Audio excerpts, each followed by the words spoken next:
Get the point. Take a step forward. Get the point. Take a step forward. Get the point. Take a step forward.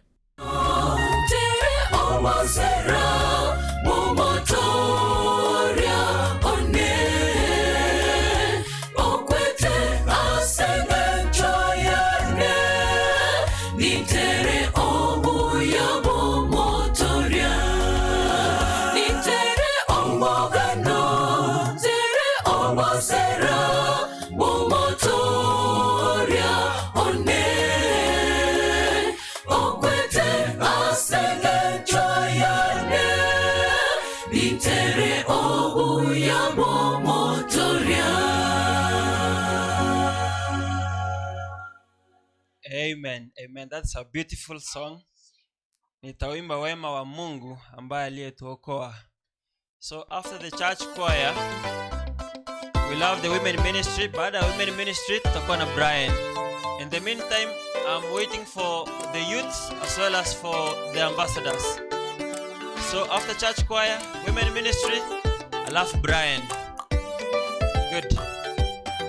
Jenga juu ya mwamba imara, mwamba usiotikiswa. Wengi hujenga kwenye mchanga, wewe jenga kwake Kristo. Watumaini dunia, watumaini akili yao, watumaini uwezo wao. Mwamba usiotikiswa ni Yesu tu. Nyumba kwenye mchanga, dhoruba ikija wanguka. Anayemtumaini Yesu yuko salama mwambani. Jenga juu ya mwamba imara, mwamba usiotikiswa. Wengi hujenga kwenye mchanga, wewe jenga kwake Kristo. Watumaini dunia, watumaini akili yao, watumaini uwezo wao. Mwamba usiotikiswa ni Yesu tu. Nyumba kwenye mchanga, dhoruba ikija wanguka. Anayemtumaini Yesu yuko salama mwambani. Kristo ndiye mwamba wa kale, yuko jana leo milele. Tumaini la vizazi, amini jina lake pekee. Asema ajaye kwangu sitamtupa, yuko salama. Falme uwepo hupita, fahari vyeo hupita, dunia na uzuri wake hupita. Yesu adumu milele. Kristo ndiye mwamba wa kale, yuko jana leo milele. Tumaini la vizazi, amini jina lake pekee. Asema ajaye kwangu sitamtupa, yuko salama. Falme uwepo hupita, fahari vyeo hupita, dunia na uzuri wake hupita. Yesu adumu milele.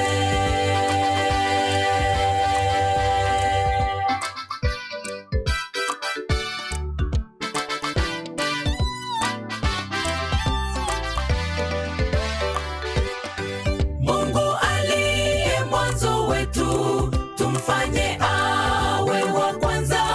Tuyatende mapenzi yake, tumtegemee ndiye mwamba.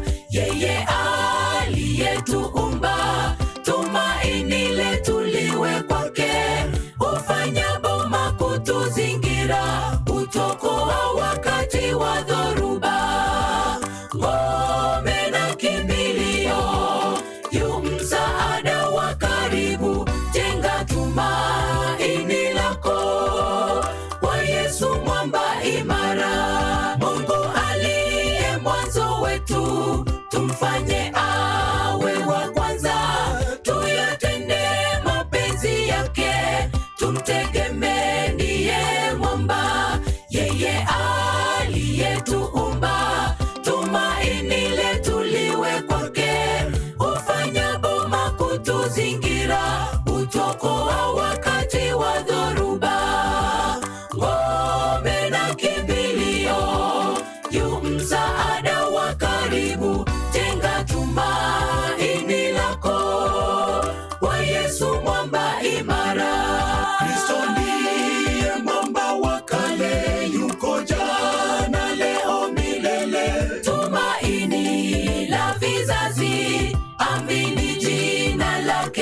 wake. Asema ajaye kwangu sitamtupa, yuko salama.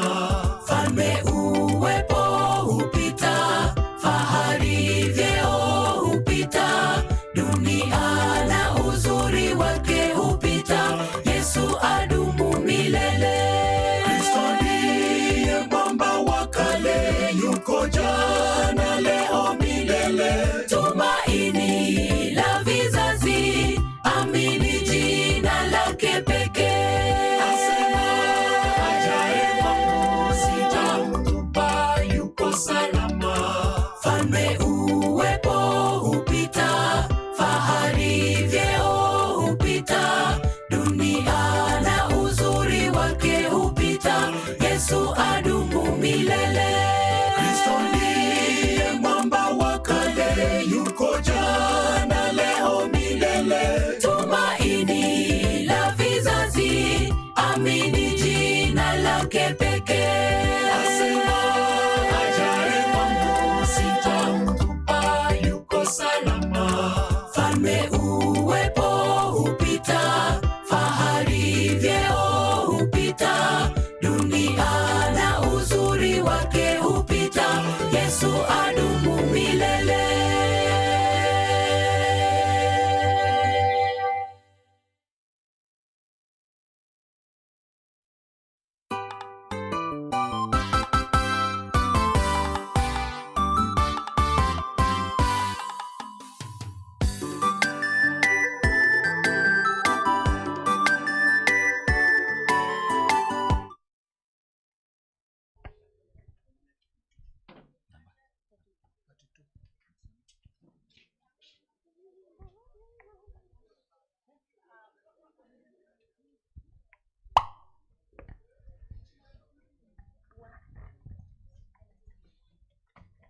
Wimbo nambari 32, namba 32. Nina wimbo mzuri, nina wimbo mzuri, tangu kuamini na mkombozi mfalme, tangu kuamini, tangu kuamini, tangu kuamini, jina lake tasifu, tangu kuamini, nitalisifu jina lake.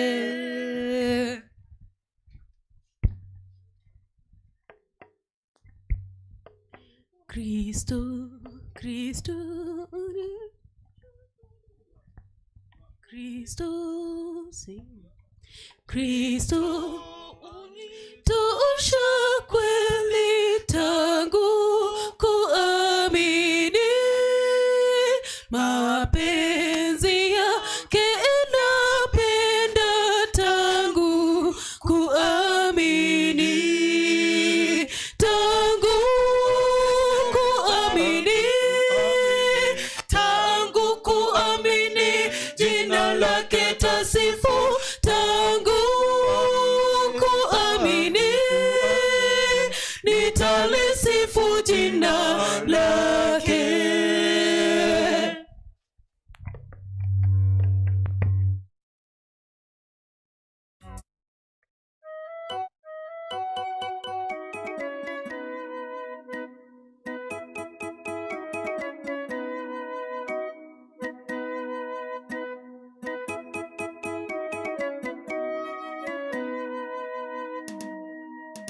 Koirana kwa monene kwa moyo, ita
Power on.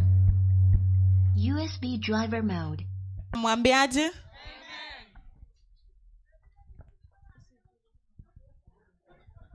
Aya, tunaomba tumalize kipindi cha nyimbo.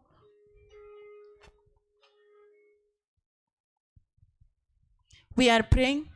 Father Lord, in the mighty name of Jesus Christ, we are before you. We ask you that you may be with us in our worship. May you accept our worship. May we worship you in truth and faith. Father, come down and talk to us. Come down and worship with us. In the mighty name of Jesus Christ, I pray and believe. Amen.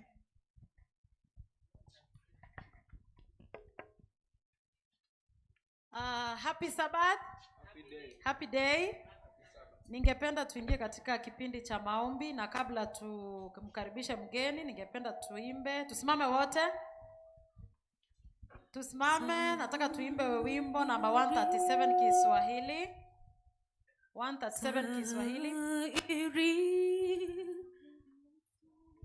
Sahiria sala 137. Sahiria sala tuimbe. Sahiria sala tunapojidhiri kama tukija kwake Yesu rafiki, tukiwa na imani kwamba yu mlinzi, waliochoka sana watapata raha sana sana, iliyo heri waliochoka sana watapata raha. Tuombe. Mtakatifu, mtakatifu aishie mahala pa juu, asante tena kwa wakati huu. Asante maana umetuwezesha tukaja kukuabudu katika siku hizi 7 za sabato zako. Tumekuabudu mfalme, na tunaomba uweze kuwa nasi kipindi hiki ambacho tunakikaribisha asubuhi ya leo cha maombi. Tunaomba uweze kutukirimia mahitaji yetu kulingana na mapenzi yako, na hata mnenaji atakaposimama kunena nasi, tunaomba uwepo wako uwe naye hadi atakapomaliza. Utimize matakwa yako kwetu. Tumeomba machache katika jina la Yesu Kristo aliye Bwana na mwombezi wetu. Amen. Kwa hivyo tuko katika kipindi cha maombi.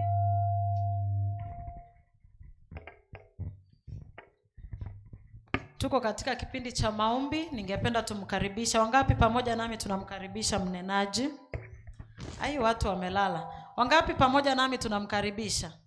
Asante, karibu sana. Asante. Nataka kuchukua nafasi kumshukuru Mungu kwa sababu ametupatia siku tena ya kumwabudu.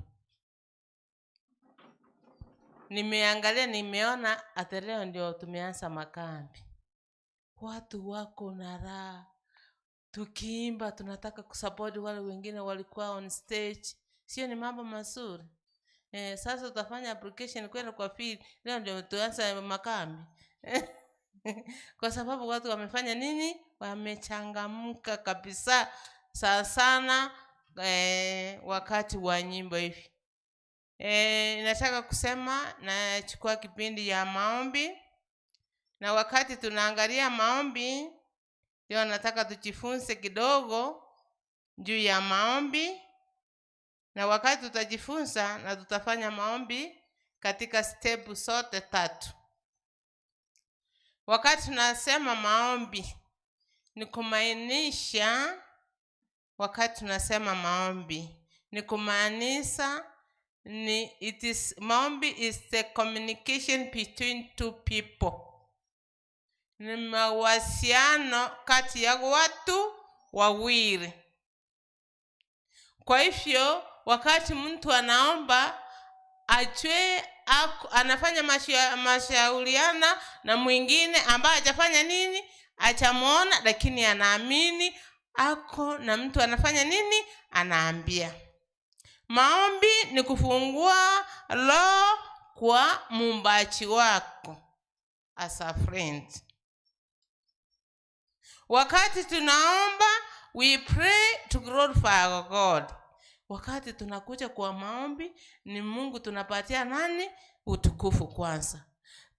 Tunaomba kwa sababu tunataka tusamehewe dhambi zetu. Tunaomba ili tusikwe, we pray so that we may not perish. Sasa hayo ni mambo mengine. Point zingine kwa maombi, point ingine 3, wakati tunasema maombi is one of the, ni kama mahubiri. Maombi hayo ni mahubiri hayo. Sasa wakati unasoma kitabu inaitwa Kneeling Christian, inasema we have 3 preachers. And the 3 preachers, wahubiri watatu, ni mhubiri mmoja ni yule a singing preacher. Hello singers. Hello, you are preachers. Nyinyi ni wahubiri. Hiyo Kneeling Christian buku linasema hivi. Halafu inasema mhubiri mwingine ni pastor wetu Evans. Huyu ni mhubiri kwa sababu yeye anahubiri maneno ya Mungu, anaandikwa nene ndani ya Biblia. Halafu tunasema mhubiri mwingine is a kneeling preacher. Sasa hiyo kitabu ikakuja ikanistua ate mhubiri ambao ako na nguvu ni yule anaweka makoti, a kneeling Christian.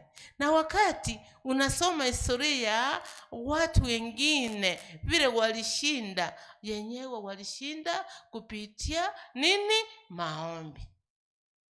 Ukisoma the international preacher John Wesley, wakati alikuwa na upiri mpaka inatingizika, yani ni kama ni moto unafanya nini? Unawaka. Wakauliza, je, huko na hizi nguvu unaupiria umetoa wapi? Akawaambia, nimeweka moto chini hapa. Sasa wakafikiri moto aina gani? Kubereka wale walimuuliza waangalie, akapata ni kikundi cha watu wanaomba ili Mungu afanye nini? Ampatie uwezo, anampatie Roho Mtakatifu amuongoze kwa mahubiri. Kwa hivyo katika makambi zetu ndio sababu hata hii iliwekwa kama period, yani tunaona kama ni kupitia, lakini hiyo ndio inatuletea nguvu ili tuwe na nguvu katika makambi yetu.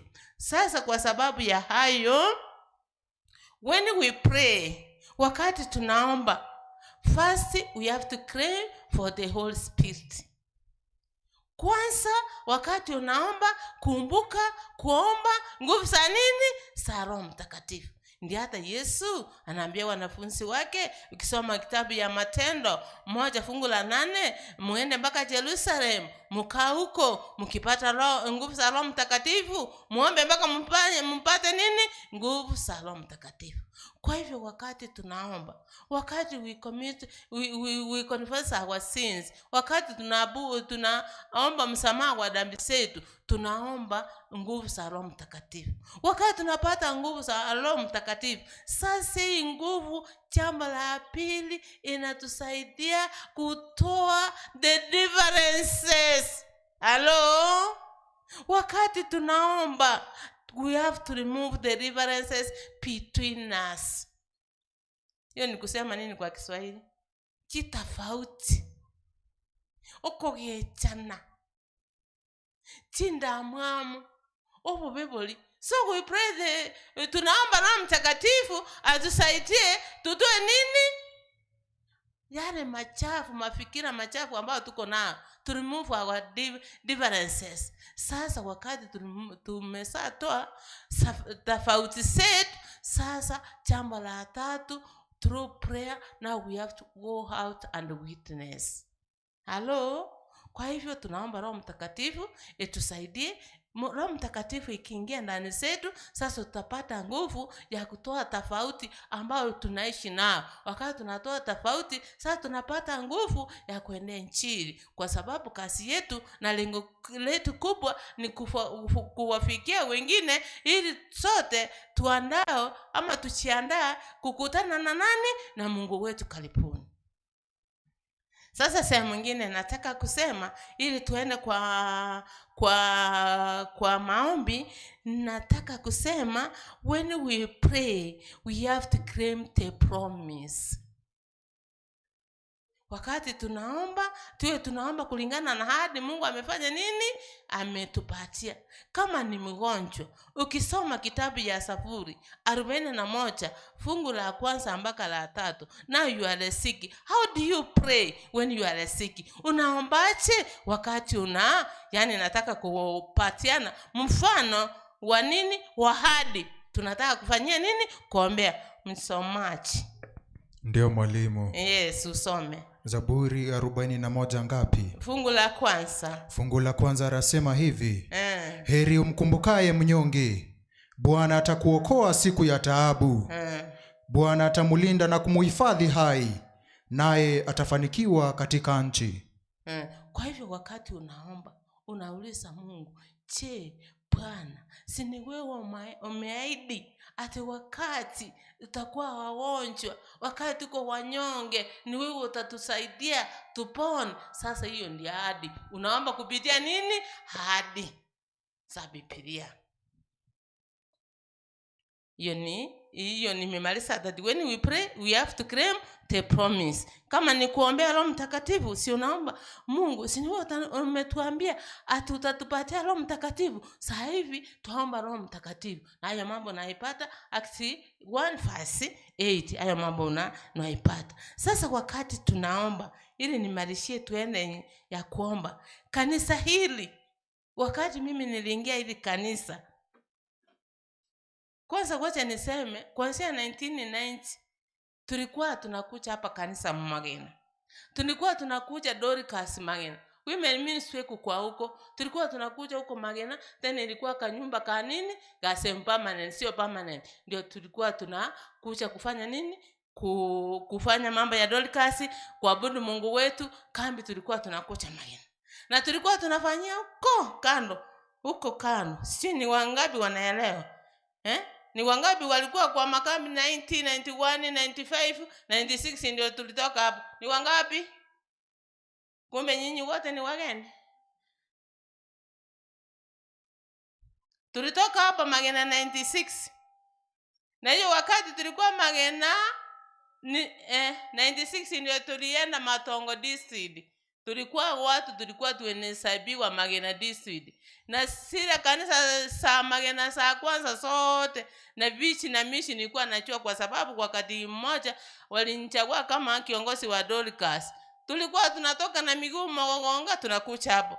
Sio haya maombi. Maombi nilikuwa nasema wakati watu wanakuja kuomba ni lazima wajue hao ni kina nani, wewe ni nani, tena ni nani nafanya nini, unaomba. Sasa wakati hiyo insiso, wakati ilikuwa tunakuja kanisa, wamama walikuwa wanajifunza njia ya kuingia kanisa. Anakuja pole pole, bila anafika tu kwa mlango, anaweka makoti yake chini, anaomba kimoyo moyo, anamaliza. Unaona anasimama pole pole, anaingia kwa nini? Kwa kiti. Tena walikuwa wanakaa wanaanzia nini? Mbele. Uwezi kabo wache vitu vingine kwenda utakatifu katika hekalu. Si ndio tunajifunza? Sasa siku hizi tumefanya aje? Halafu tukiingia kanisani saa ile ya Supper School, tukimaliza kila watu saa ile ya kuomba, watu wanafanya nini? Wanaweka makoti chini, wanafanya nini? Wanaomba. Sasa ndio mnaenda kwa lesson discussion. Mkikuja mambo yote akifanywa, wakati tunaingia kwa huduma, sasa watu wanafanya nini? Asubuhi zile step, mnisamee hapo. Asubuhi zile step 7 za maombi Yesu anafundisha wanafunzi wake. Sijui kama unaelewa ni 7. Ndio tunafanya nini? Wakati mtu amemaliza kuomba, kila mmoja anajishusha kwa nini? kwa maombi. Na step ya kwanza ilikuwa inasema our Father in heaven. Hiyo ndio step ya kwanza. Unajua maneno gani unaeleza huko. Step ya pili ni ile hallowed be your name. Hiyo mambo tulikuwa tunafanya nini? Tunafanya. Sasa yani kanisa, yani tunataka kuingia katika we have to come back to the foundation of our worship. Ndio sababu iliwekwa our ways to the sanctuary. Njia saku kuenda wapi? Hekaluni. Ni lazima tuingie katika misingi ya Waadventista, jinsi walikuwa wanafanya nini? Waabudu na kuomba. Sasa point ya 3, wakati Yesu alikuwa anafundisha hao wanafunzi wake, ilisema point ya 3 nasema your kingdom come, your will be done on earth as it was in heaven. Hiyo ni point ya 3. Mengine ulikuwa unajua vile unafanya kwa sababu iko maelezo mengine wakati you have a personal prayer. Jambo la 4 ilikuwa give us this day our daily bread. Jambo la 5 ilikuwa inasema forgive our debts as we forgive our debtors. Jambo la 6 inasema do not let us into temptation but deliver us from the evil one. Jambo la 7, hiyo ndio ilikuwa ya msumali. Sasa ilikuwa inasema for yours is the kingdom and the power and the glory forever and forever. Amen. Hiyo mambo naikuta katika kitabu ya Mathayo 6 fungu la 9 mpaka la 13. Sasa Waadventista wenzangu, watoto wetu hakuchachua vile tu. Hata hiyo Sara, hata sasa nikisema hebu sasa tufanye nini? Tuombe katika shara. Ilienda wapi? Haro? Kwani Waadventista ikakuja ikakuwa nini? Digital. Sasa nataka wamama, wazee wa kanisa turudi katika mishingi ya nini? Ya maombi wakati tunakuja katika hekalu ya nani? Ya Bwana. Na hiki kipindi kiliwekwa ili tuombe kambi zetu. Sasa wale ambao mko mahali ingine, hebu ona vile utafanya. Pastor, vile nimefikia hapa, hiyo ni ukale wangu. Vile nilikuwa naona kanisa ilikuwa inafanya nini? Ilikuwa inapangwa kulingana na maombi.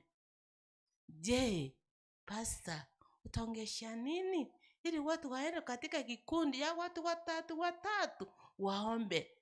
Kwa sababu hapa wakati tunaomba we have to katika step ngapi? 3. Unachiombea, unaombea mwenzako, then unaombea wengine. Hamjambo. Biamuri. Ni wasi kwamba hakika leo unapoenda katika ibada zetu wengi tumepotea. Tuasirire. Kuna ile usalama ambao ulikuwa kanisani na ni muntu guche kanisa kwa igung'eka na ngusabore. Olero tuli biashara giti tugupimana ebikoroto. Biamuri. Tugupimana ni Yanga, tugupimana ni Tuki. Sawa, lakini unapokuja mbele za Mungu kuna utakatifu wake. Kwa hivyo ujipange unapokuja mbele za Mungu. Kwa sababu kabla tuende kuomba kuna mambo machache nataka kuzungumzia kitambo tuweze kuenda. Sikia. Ekegiacha by the way. Tutakonyana nitiga hapa ndio tunasaidiana. Kwa sababu ndio maana makambi yamekuja. Kuna watu wengine wanafanya kitu bila kujua. Kwa mfano Mother aliongea hiyo. Unaambiwa uombe chakula waso wako sabiri ndagera kuri mugondo una ya miti une mbura ya twete ya magene gakorage ekayetiga njaye ita naye kwa common sense kugwachira so mukutano kwamanya ninkyo gusaba sabiri ndagera. Okay, kwa kobiro mageni office station pastor chire kwanda muri office station wata gusaba tuikaranse waso agusabire mechando je familia yiyo etaratebu igo kwaje manyete kare bono oretete pastor akore genduki utakuwa umefunga moyo wa mwenyewe kusema shida zake. Wewe omba Mungu, umetubariki tumefika salama, kwa jina la Yesu tumeomba na kuamini. Karanza kuchakira butigero monyene takucha kusabira umusacha utarate gusinata kere kusabiru kusinaro.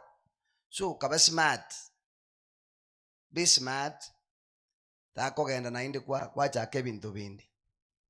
Kuna watu wanaomba asama abera Kristo mutorio itu, asama nyinga Kristo mutorio itu, asobu ya atuombi kwa neema, atuombi kwa damu, atuombi tunaomba kwa jina la nani? No sabe onye tukore tierieta lya Yesu enero ngoli kwa katakotiri, kwa sababu ni kitu ambacho tumeweka na iko kwa Biblia. Chochote mtakacho omba kwa jina la nani? Na manyetenga na bwata manyinga. Yesu na manyetenga na bwata manyinga. Na manyetenga na bwata mabira. Alijua kwamba alikuwa na neema. Mbona hakusema tuombe kwa neema ya nani? Alisema tuombe kwa damu, kwa jina la Yesu. Mwisho Mungaka,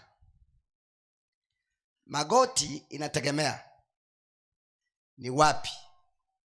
Sasa hatuwezi hapa kanisa ile kokota buni ngaibu kwa koteba kila goti litafanya nini? Eye common sense. Mungu atasikia maombi hata tukiwa tumesimama, si ndio? Atasikia tukiwa tunatembea, atasikia tukiwa kila mahali. Kuna watu wanaenda mbele paka wanaruka mipaka. Kwa konyoro muntu utaketia marunzi kende pakobo kima manyo muntu yo ameruko na akili. Bantu mbale bako some bitabu bimako bani paka bya basali obongo. Mpako manyene ulio birige taboke akukana nganje na aligeteke. Nani unaokoka paka unapita Yesu?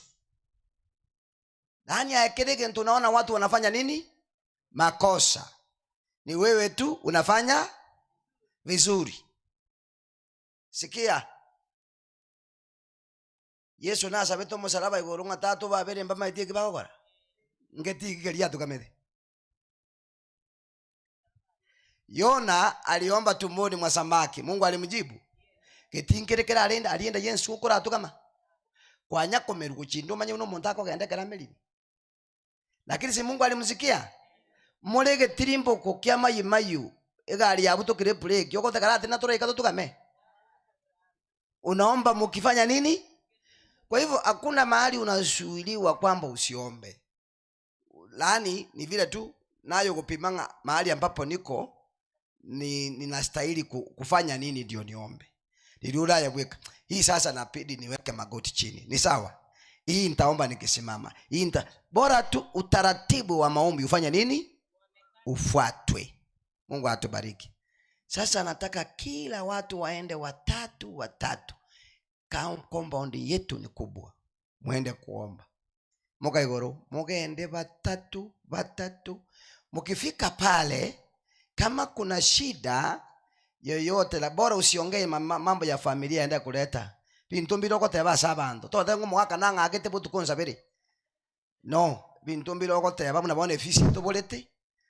Vile ambavyo sasa hatuna fee, tunaenda kuumia mbele.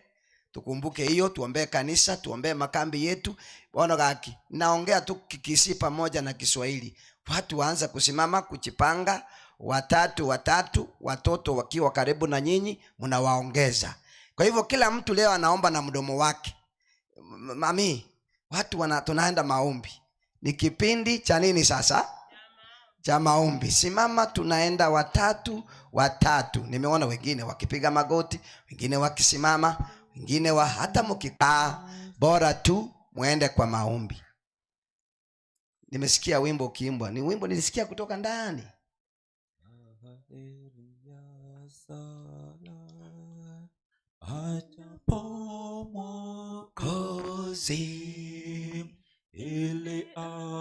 Ukifika pale, wale watoto muwajumuishe kwa maombi. Wale watoto Nimeona vijana tusichana pale nyuma. Nimeona you are not serious, you people. Yes.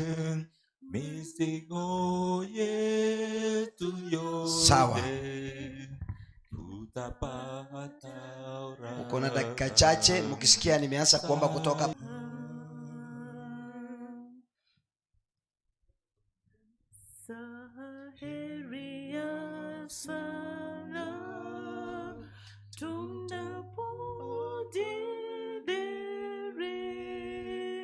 Kama tukija kwake Yesu rafiki, tukiwa na imani kwamba yu mlinzi, waliochoka sana watapata raha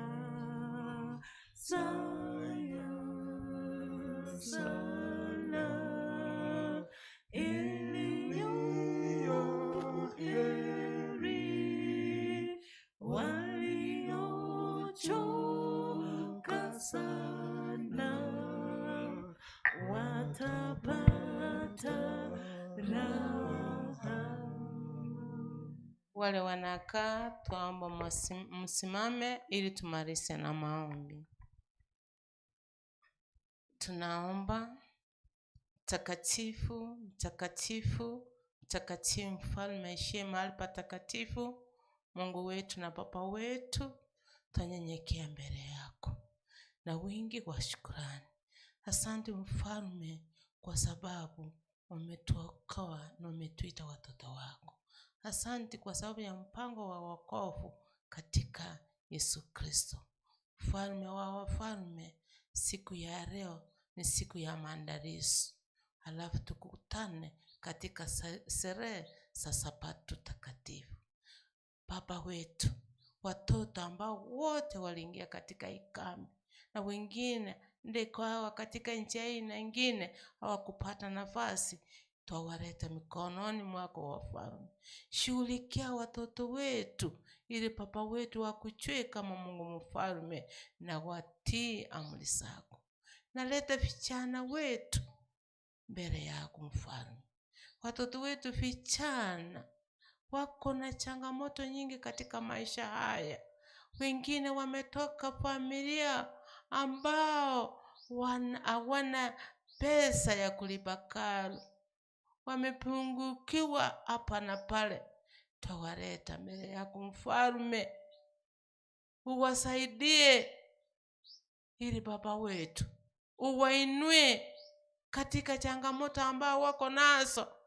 Mfalme, waseme yenyewe Baba wetu amesikia maombi yetu. Mfalme wa wafalme, nimeleta wamama wote mbele yako. Tuko na wachana, tuko na wamama katika vikundi mbalimbali. Na kila mmoja Mungu mfalme unajua hitaji yake. Tawaleta mbele yako. Sote pamoja utusamehe dhambi. Utupatie Roho Mtakatifu. Ende ikawa katika maisha haya kama wamama kuongea tumeongea na kusengenya wengi, na hata wakati mwingine kwa sababu ya kufanywa vibaya hata Baba yetu tumekosa tumaini. Ndio hivi tuombe tupate nguvu na tumaini shahidi ya changamoto yote. Nimeleta wazee wote mbeleni mwako. Mfalme wa wafalme, si wewe ndio umesema hao wazee Baba wetu they are the priests in their homes na katika kanisa lako. Uwasaidie ili Baba wetu yenyewe ile kazi umewapatia katika majukumu yote umewapatia katika manyumba yao na kanisani mwako waitekeleze mfalme wa wafalme ili jina lako liinuliwe. Wageni wa makambi haya, kwaya na wageni nimewaleta mbele yako, uwasaidie, wapatie nguvu. Wakati sasa tunafunga makambi siku ya leo, tukipumzika, tuingie katika sabato takatifu. Baba wa mbingu, we claim the promises of the Sabbath, our Lord. We claim the blessings of the Sabbath. Bless us so that, Father, when we will worship you, we know that we feel your presence. Mfalme wa wafalme, asante kwa sababu utashughulikia wagonjwa hapa kanisani, nyumbani na hospitali, na wale wengine wamepotesha wapenda wao, uwafariji. Tuombea serikali yetu ya Kenya, uishaitie wakati huu wazazi vile wanatoka hapa, wengine watoto wanaenda shule leo, kuanzia wiki chao, kila mmoja umbariki na apate nafasi ya kurudisha watoto wao shuleni. Ndio ombi letu katika jina la Yesu aliye mwombezi wetu. Amen.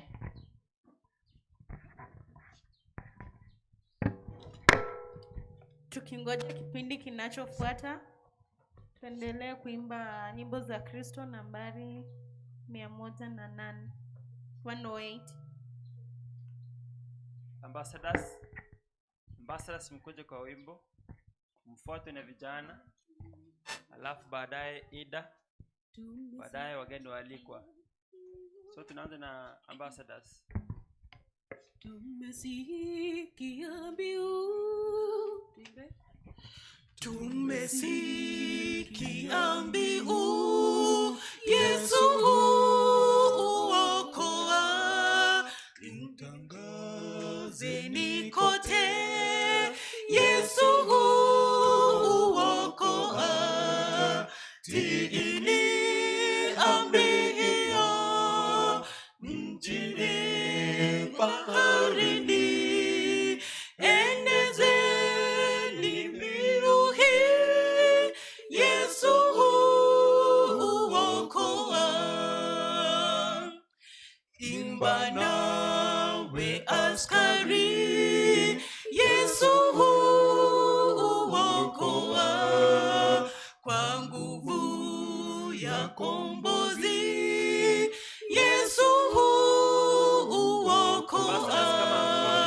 Imbeni wenye shida, unapoumwa moyo na kaburini, imba, Yesu huokoa.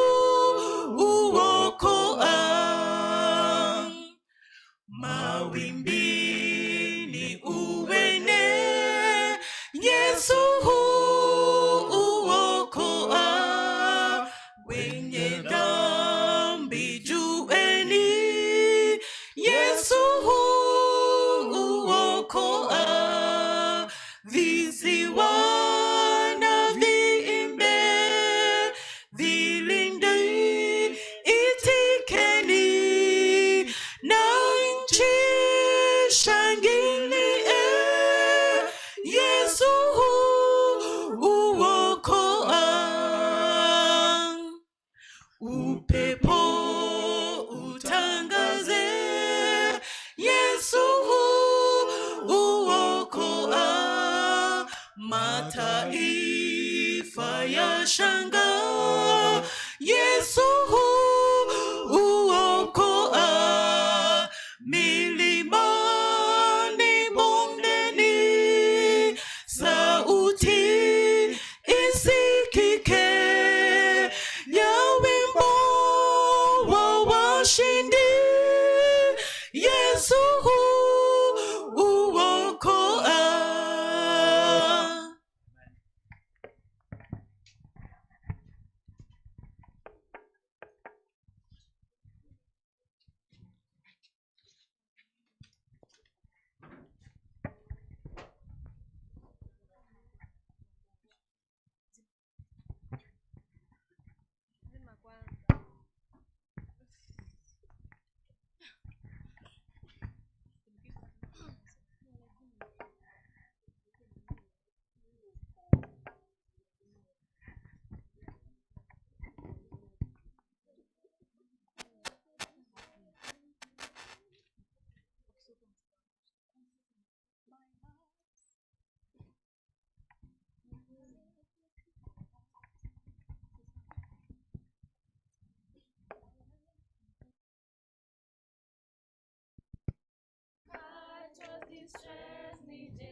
on the rock to stay. He puts a song in my soul today, a song of praise, hallelujah.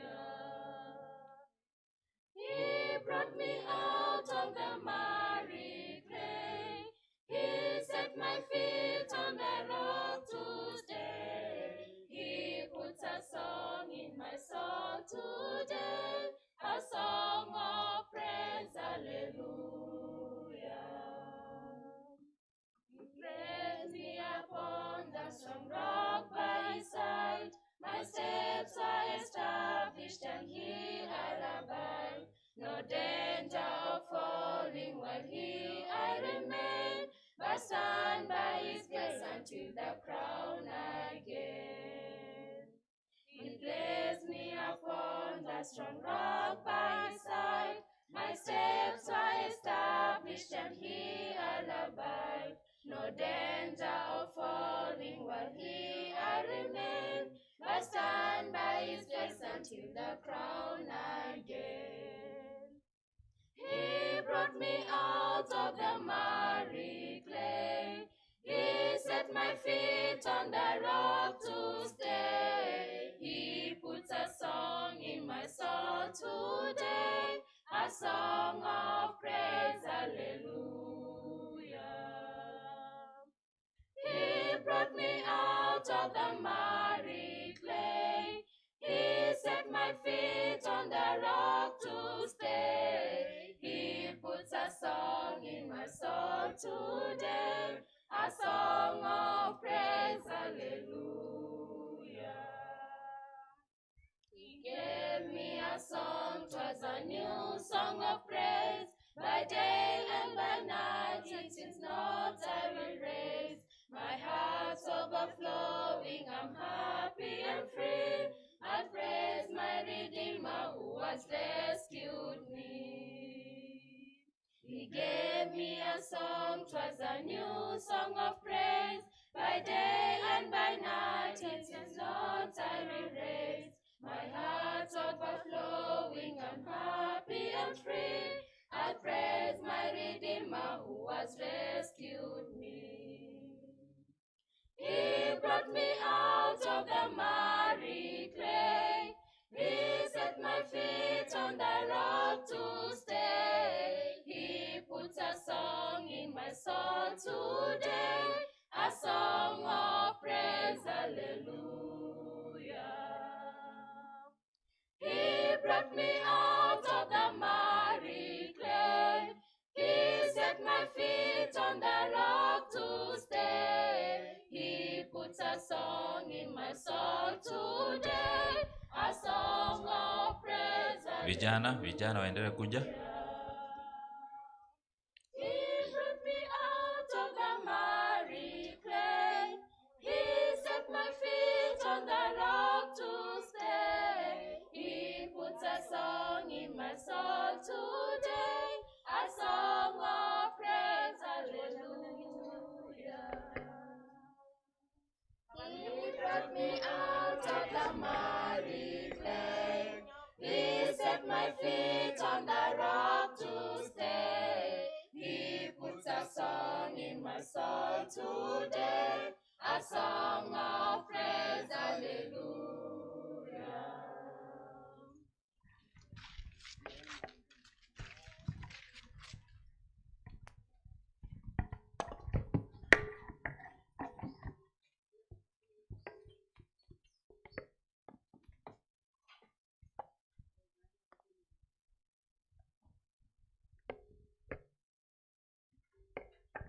Abasaye ayerera bwangu bwangu jinsi cyakire.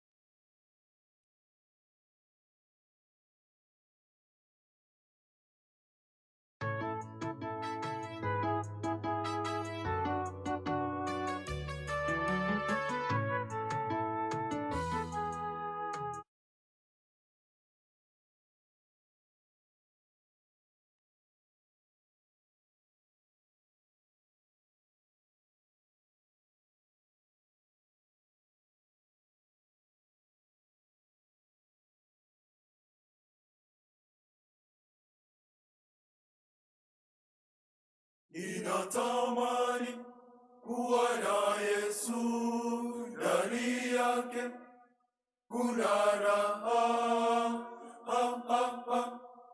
Kuna raha, hey, hey, hey, raha ya milele. Amina.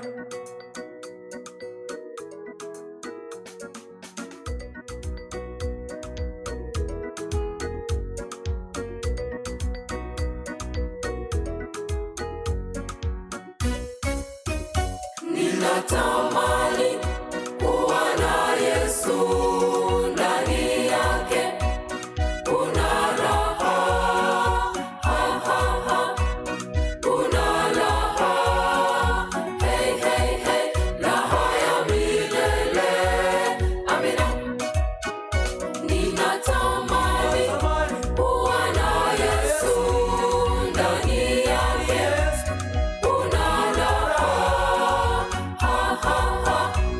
Kuna raha, hey, hey, hey, raha ya milele. Amina. Ni raha iliyo raha mbinguni mwa Yesu tu salama. Ni raha kule mbinguni mwa sote tu salama. Ni raha iliyo raha mbinguni mwa Yesu tu salama. Ni raha kule mbinguni mwa sote tu salama.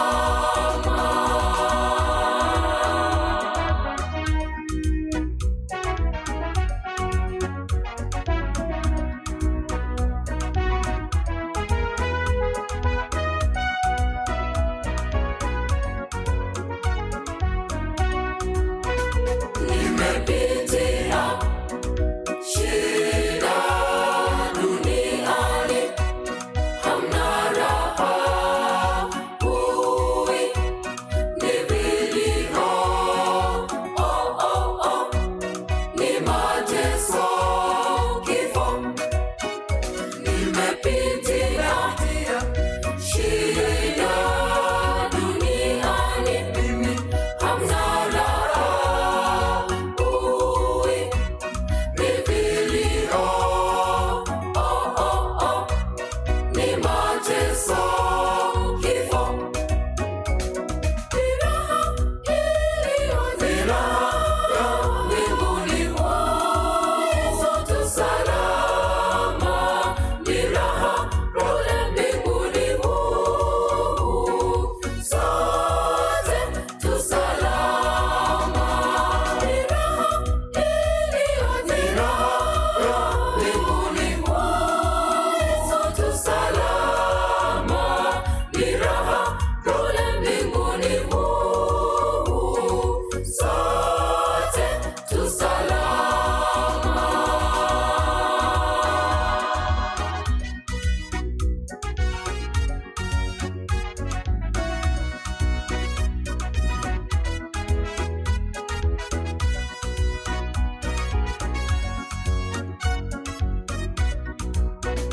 Mimi ninalo tumaini, tumaini hilo hai. Yesu Kristo anikomboa, haleluya, anikomboa, amen. Mimi ninalo tumaini, tumaini hilo hai.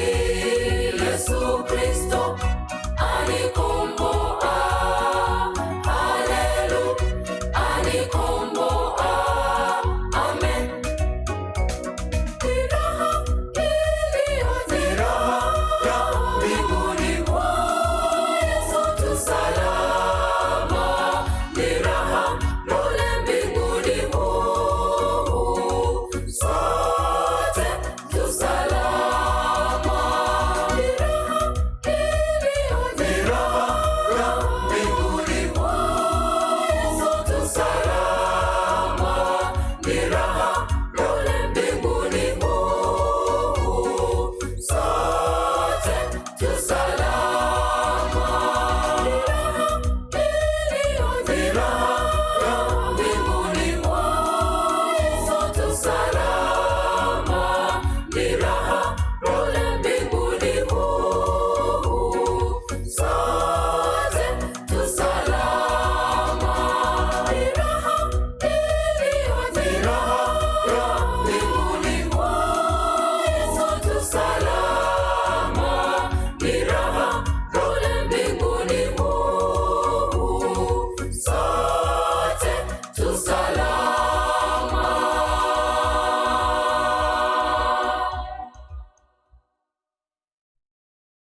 Wakire mbuya mule.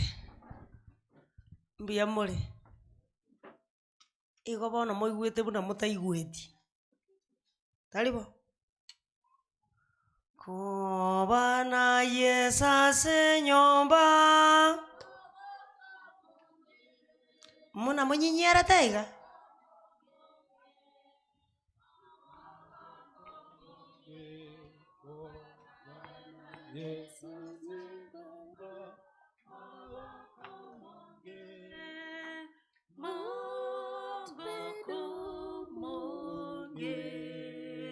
Tata Nyasaye kwana mwana intwe bunura lira bibya sore na kugosaba sieso oyoro motorio ito ndagete nkwana mangana masini nigo igepeliri ngosu kare ne kengere tuge kunaye otige nyimate menango kora ekiagara bono go tuli final touches kiligo kabanga inchali time bono chenisi beka chisimia nsemo ekiagara mangana ngokwana naye ino chenisi babeke chisimia nseme kyani imboli none bukomba akosomera kurwa lakini ntetewe kichisimia nsemo mbatebia mangana arachiko banyora matuka agocha naomba chenisi wote waweke simu zao kando sababu na waongereza saa hii maana nataka ni walifu yale mambo yatawapata siku zijazo.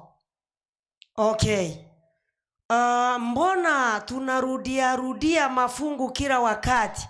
Yaani kile kifungu ulisoma mahali fulani, ukalisoma hapa Monday, ukalisoma Wednesday, ukalisoma Friday na kesho pia uenda ikawa utalisoma.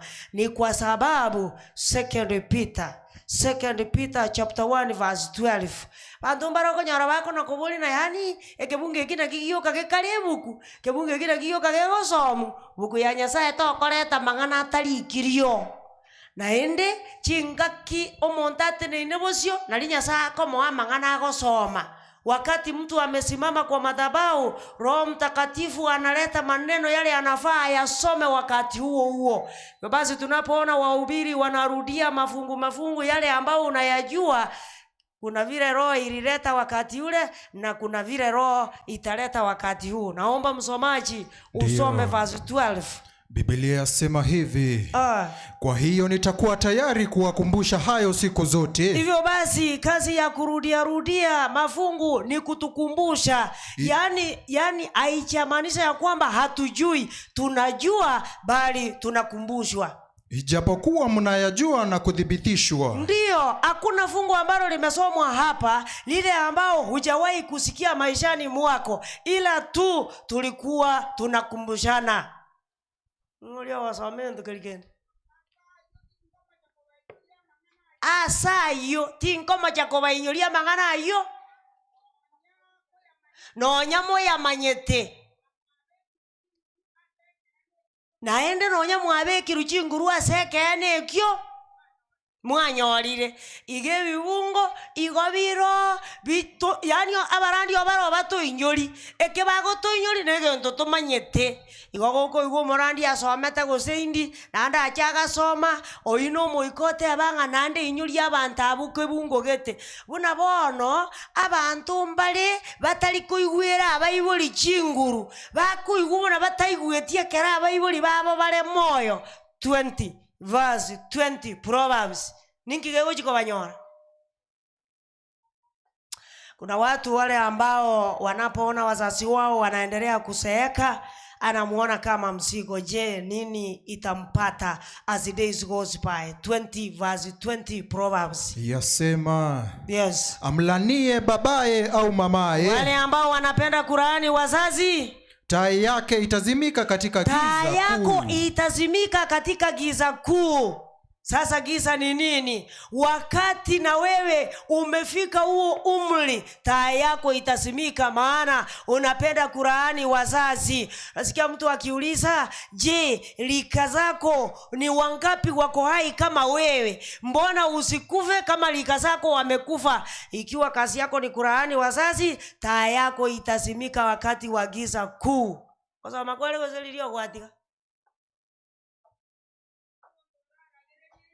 Omonto araragererie ise gose ng'ina oyeta ya ene limiwe ne kero kiomo sunte kelima yani riota igwete uno igwete ali no eta ya ekolimerigwa igona ranga mbuyo menyete ngabona ya tugoja gwekese baikire ngana utabakonya yembwe nyarete ngana bubate bangete nakigekora bacandegete nabuye banga boki ingo ikore karotali kwenyara na yeta ya elimiwe igogoko bamoyo takuragereria abaiboli basabera maya tebyo manene ngomanene bakonye bagenderere komenya matuka alikuwa baire.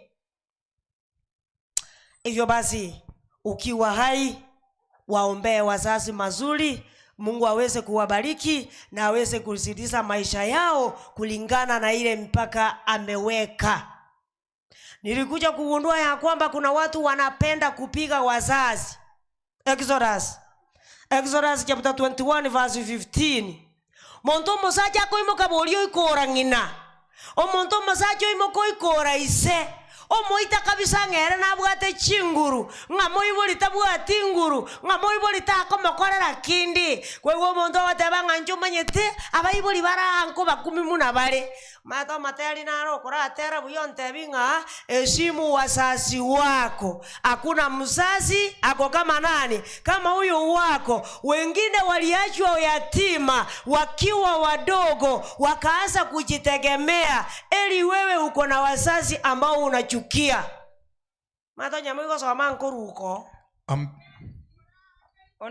onde bwanzi ora akaise gosengina aya goiko ituokwe onde bwanzi ora akaise gosengina igonya ko wako moiboli anya go planet wako moiboli wembe ni ule citizen.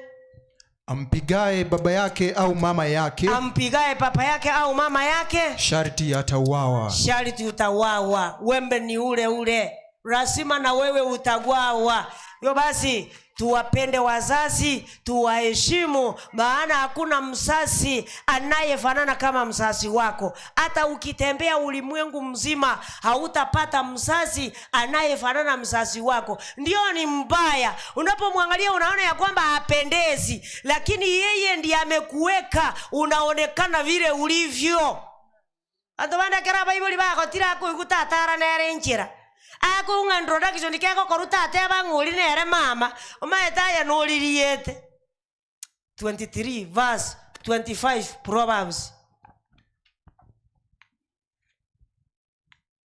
23 verse 25 yasema hivi. Yes. Na wafurahi na baba yako na mama yako. Baba yako na mama yako wafurahi. Na afurahi aliyekuzaa. Sasa aliyekuzaa wacha afurahi, akufurahie. Lakini kuna baadhi ya vijana ambao wazazi wao wako na huzuni, hawana furaha, hawafurahi wazazi wao sababu wao wanawaona kama mizigo, wanawaona kama watu ambao ni kama nguo matambara. Bagoki isona nyoko. Tiga oria okoiborete akogokere. Tiga oria okoiborete akogokere atebe ng'omwa none onyene ruringa kangatinjie tiroche onyene ruringa kangatinjie tigokama onyene ruringa kangorugire onyene ruringa kangosibiri chianga bona abande mbale bionu mwibulia kubona ngibano kwaruerete ese kwarenge njoma ate kanyaninkirete geze gwacha no orio wonkwani otakoimuka no ogenda. Oyo nde na ale nyomba araterete asenge njiye tabiembe bono mwebali kago kwana iko bakwamererania wacha koigwa muri okubona abakungu bano mbalenga toro mochioyo wacha koigwa gatera isiko ebibali byao ebyachire ebyagutigiri igiri chao nyaruli ngomoro jogero tero gatero ate nayo kona komoji kona komotorana bono muna mamenyete nere mogoko tokore tingaki abaibuli na barabumbale ogo kuminga muno oyo nonya akuete gochie atigo mwana oyare rubune ntakana inki bono omoise ketaragenda buoye taranyoro oyo motagete lakini na arako na kobulinga bigori bya ombiria inki ogokora ngayota getagende bono bakonyoro omoise kemenyeti na nginoreka na ndeta bwati bana bande bareka na ndi meye dini no akora tegagi ando ko gwagotera masase asegetunwa yani ugunga ko na wana mama wanyerere matenga ya kiraga kiraye ngutakunyo kuchandika gotera omaete seye kero omonto nyasaye nabwate sababu egereta akamubika akabegia akorete ngaki okay abaibuli baitomba bwatie se bagotara asenge nchi abana baba basae senge nchi abana baba bake muibuli yaguchigotaka gokwana kende osiererigwa ningogera osiererigwa omwana oye 27 verse 11 Proverbs 27 verse 11 Proverbs inasema mwanangu uwe na hekima na kunifurahisha moyo wangu, alafu ili nipate kumjibu anilaumuye. Hiyo tu, yani mzazi atapata nafasi ya kujibu yule anayemlaumu, lakini kwa ajili yako na kwa ajili ya ndugu zako mzazi ana nguvu. Hata akiomba nafasi aongee kwa mkutano, hata patiwa nafasi kwa ajili yako. Omwana one kabe no bongaini na ogo kienkoro yane elio nalio ndanyora lingana ngwire nilia omonto ogonchaya. Yes, elindo omonto gatagete komochaya omoire nilio matebinga inche bunundu chiga efamily yane nero ere moyo nanda abana bane bare ABCD ore togeria abana aroro koba moyo naye tigo muibuli agwetogeri agwiakikirigi okwana muna chisemi chiri chingiya ekiagara gwasomire gwakurire o advice abande ta kunyara gotenena tebia abantu muna chisemi chiri chingiya na ile hali alikuchukua shule ukaacha masomo ono koba moyo naye kabo umuntu ogokora ibintu bikororekana ande gicha basacha bakaigwete ngaki abasacha bakaigwete nga omwana ogotigwa okora buna nchete nga gakoretera ngino obosoku basacha mbanya gosoma gitabu kiemereng'ani kebatebi ngaki Sulemani nere isa nakora kindororo 4 verse 3 and 4 Proverbs chakero none ibungo bibiri Proverbs nemereng'ani chaka verse 2 inche ni igonko ba amoro kerelia maya. Nche igonko ba amoro kerelia maya. Timoti gaya na abachiki. Timo baise gotiga aya na abachikeire. Nigo narengo omwana. Igo narengo omwana. Narenge na tata. Narenge na tata. Nigo narengo omwororo. Narengo omwororo. Nanchire na baba. Nanchire na baba. Ekiagera nigo narengo omomoima. Ekiagera ga narengo omomoima. Tata kanyori. Ringaneri omomoima richandete abaibuli bande. Iroka abaibuli bali baigete omochia kanyora chinyaruka chioka. Agacha konyora kamura kurumaega. Gakia kamura kagakunwe. Gaki gakunwe. Anyo omonto ngokwarera ndocha moyo. Iyago kwera kamura kwe kiagera gakuniru. Bode bimura biribiri ebimoima ebibe akabe akomopa ekiagera ngina akarerete tato omwana one kina bwango nanche sikwe kenyoro wakagango sikwore wachayua ekiagera ekiane kenjera gwakererete yani teri nkebwa timbwa keranyare komenya nabantu bandi akanyaroka karakwiso kugasali isenga kyo madagara iroka akaroke ngina toko gatoma akaroke ngina omoibarete toko gatoma dio bakarangeri ngo gatome wewe ko boninga abaisi abu ngai banda kuchitoko toma abaisi abu engina yebera engina akomoroke engina engina bono no era lakini yoma tegende ke mabuye bete engine ye kerera agende buaye monto kanyego mbitaka kona dingagi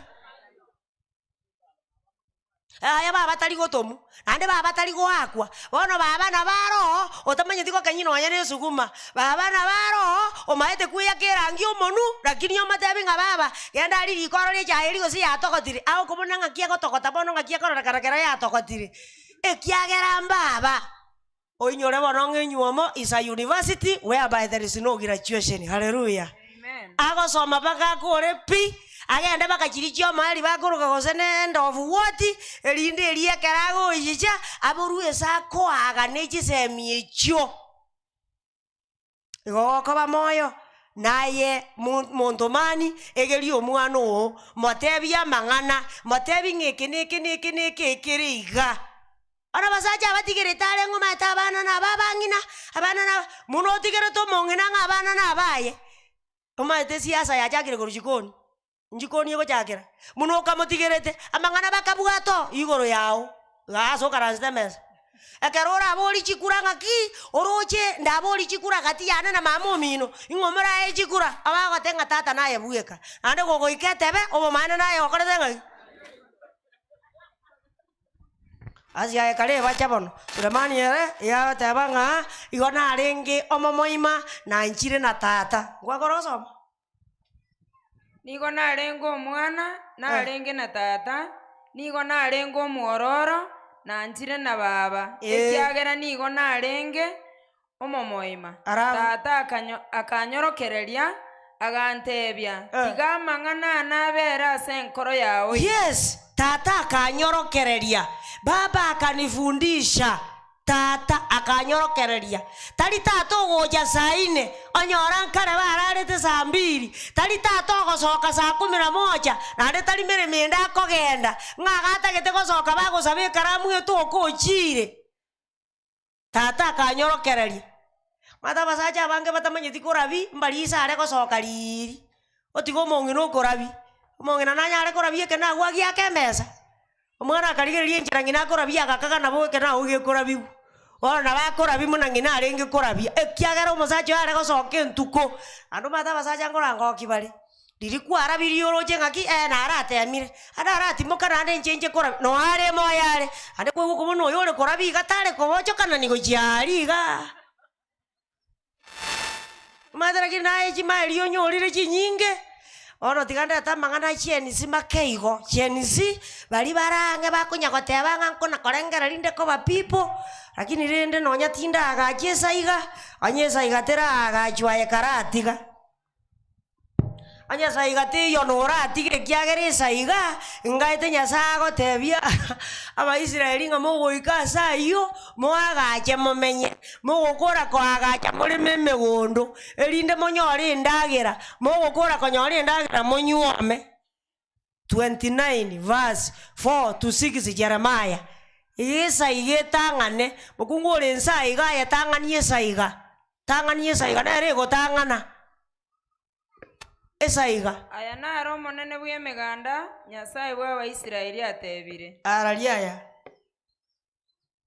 nganye tosome ase abantu bonsi narusetie Yerusalemu aira Babel ase obosumba. Yes, moagache chinyumba momenyeo lema emegondo ande moreme mosimeke endagera onya kore na kabarua kao kabwaterere onya kore sukuru elino nyore kende oyogocha kunywa magocha koria molio kwa mokwo aravu monywoma abakungu konywoma namba 3 babayiborera abana yebono abamura n'abaiseke aende nyomelia abamura baino abakungu n'abaiseke baino sinyeta abakungu barenseye bali bakogenda edini karatiga bali bakale isiko bakonywa aba bali edini omotebi ng'anywomeli omomura onye omomura okomokorera shopping yomoretera n'okuma amaete ng'amunako monywomelia shopping yakorire ng'aki bona bang'ina shopping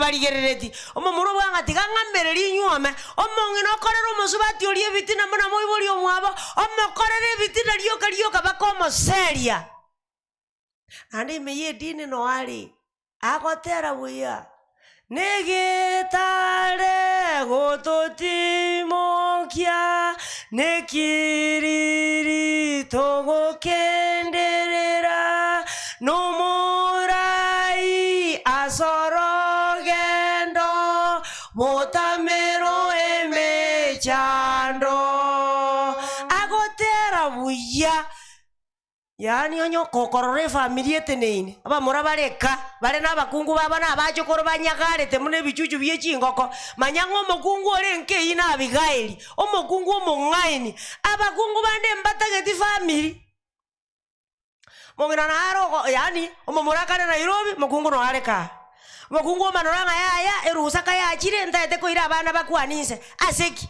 baba abana tokobeka esimi gose esimi yacha nande narora none echibicha nabo chigwakuga abana barore isenkio kunyako chandera chibesa abang'ina barigerereti chibesa abang'ina barakini Kibesa ne chiao. Madana no mosajo komenya ale amenyete Nairobi akunya gukwana gochaka. Mukungu atanya korora Nairobi maete Adamu gatiga ogera gutara mugondo yagere ngitie yacha kumumira yamuburinga ine amwakane tigwe barora yabuno kara sokare gokamutigete to jaga tabie kenyoronga igwe kiabeire you round off to the nearest 10. Ushauri juu ya kutafuta mchumba na akire saba anto balia batagete koligia abanji babo. Ushauri sasa, ushauri apataye mke apata kitu chema, naye achipatia kibali kwa Bwana. Nyumba na mali ni urithi apatao mtu kwa babaye, bali mke mwenye buzara mtu upewa na Bwana. 18 verse 22 Proverbs. Alafu 19 verse 14 Proverbs. Aya onyoriro omokungu onyorire gendo kerengagi ngeni ibero nabo omwana aranyore kurueseise, lakini yo mokungu omuya igakoruese Nyasaye. Igo mokungu omuya naro no mokungu omobena akorete ngagi naro bono asoko ganda bwangu amangana nare bono Mosae agwenete kurigireria ekerako na kurigireria ningonda ache kunyuoma igwa lingana litangani kufikiria au kuzingatia aina ya ndoa unayotaka. Otarajaga kuligio moiseke ararega lingenywa mabano ntagetenereri neye gukore metie nyetatu antebinga ewisha eniu wosene gukore metie nyetano nomo antebinga nchena komanyete kabiriye omoiseke nare na bugate kanga naretete. Hiyo basi kufikiria au kuzingatia aina ya ndoa unayotaka. Pima mambo ya kimwili, kiakili na kiroho.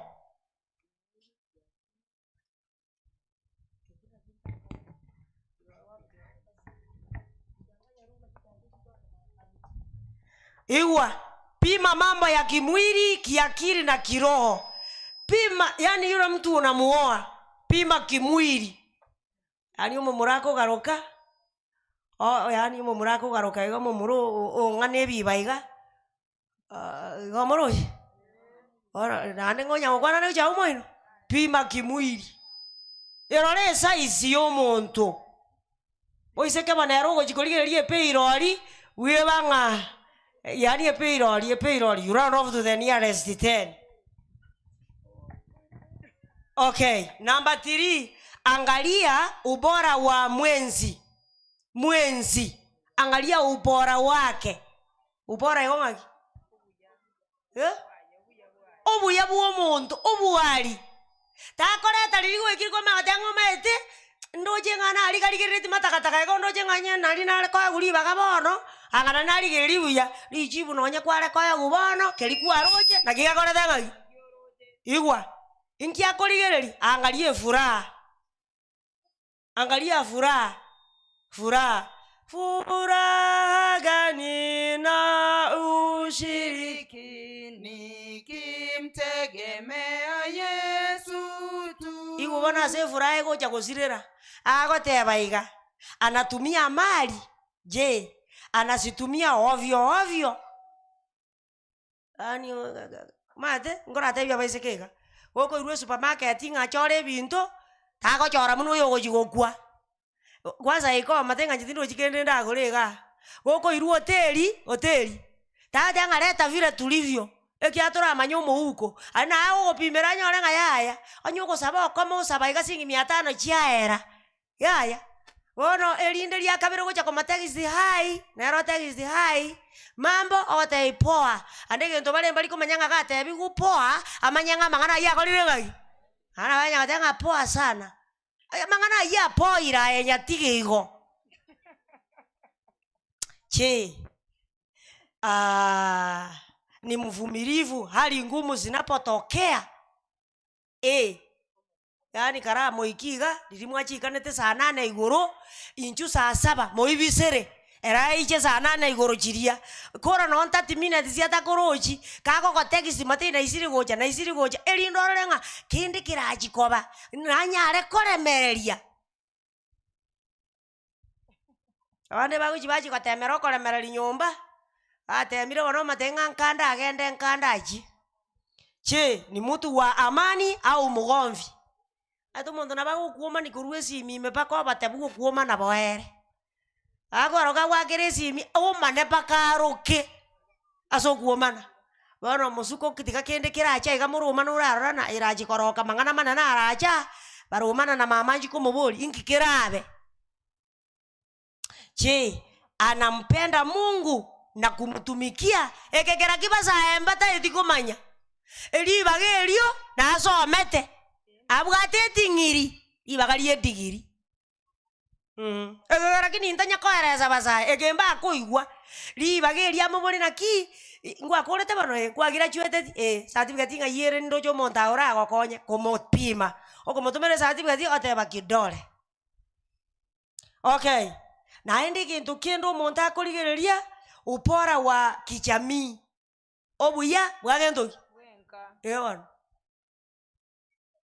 eki kera kimonto takunya kuligiri na atebi kungo moise kolingi na tai korara nyomba era gicha mwanja kinga ko atai korara nyomba hingi no tali korara oyo era na barara ora na bana buga nko inyoliga una ngino moise kale na bana moise kale tenga 16 verse 44 Ezekiel no amangana yali amangana yana yachia ni sina bungo tabia amangana.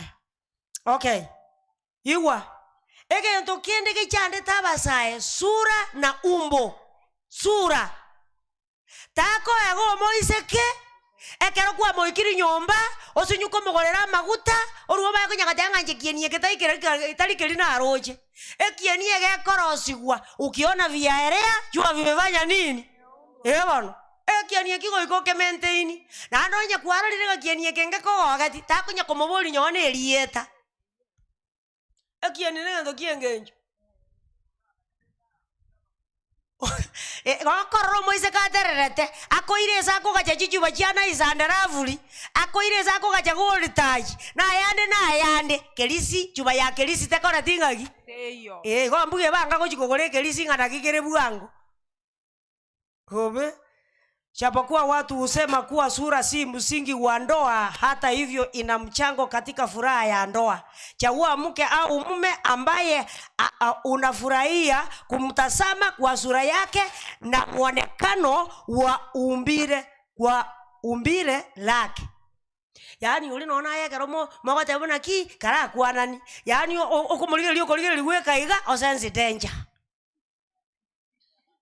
Talio monda ako chikota komolire liga osokolire lizinga wano ige kieni negento kiengenjo omata karo kolire lio mokano bwa Abrahamu kabago tara Yakobo liunga Abrahamu Sara ninga sole ngakiranerezi inki kiagarata kamoroka mosubati omwabo arengo monya kieni bakungu bali batali kogorera baise kama maguta nonya nezitakoba moka omoruoti estaga egwa maguta buye yaka amaguta estayibere bungo bitatu na bine amaguta bakungu bagora amaguta basaja bagora amaguta abaise ke batware bieni erinde barorwe banjwe onya talibo onyogokora obosio muno bwe ngombe ndabwerire kega bakinkora chande koli nkora matebi ole ngonyoliru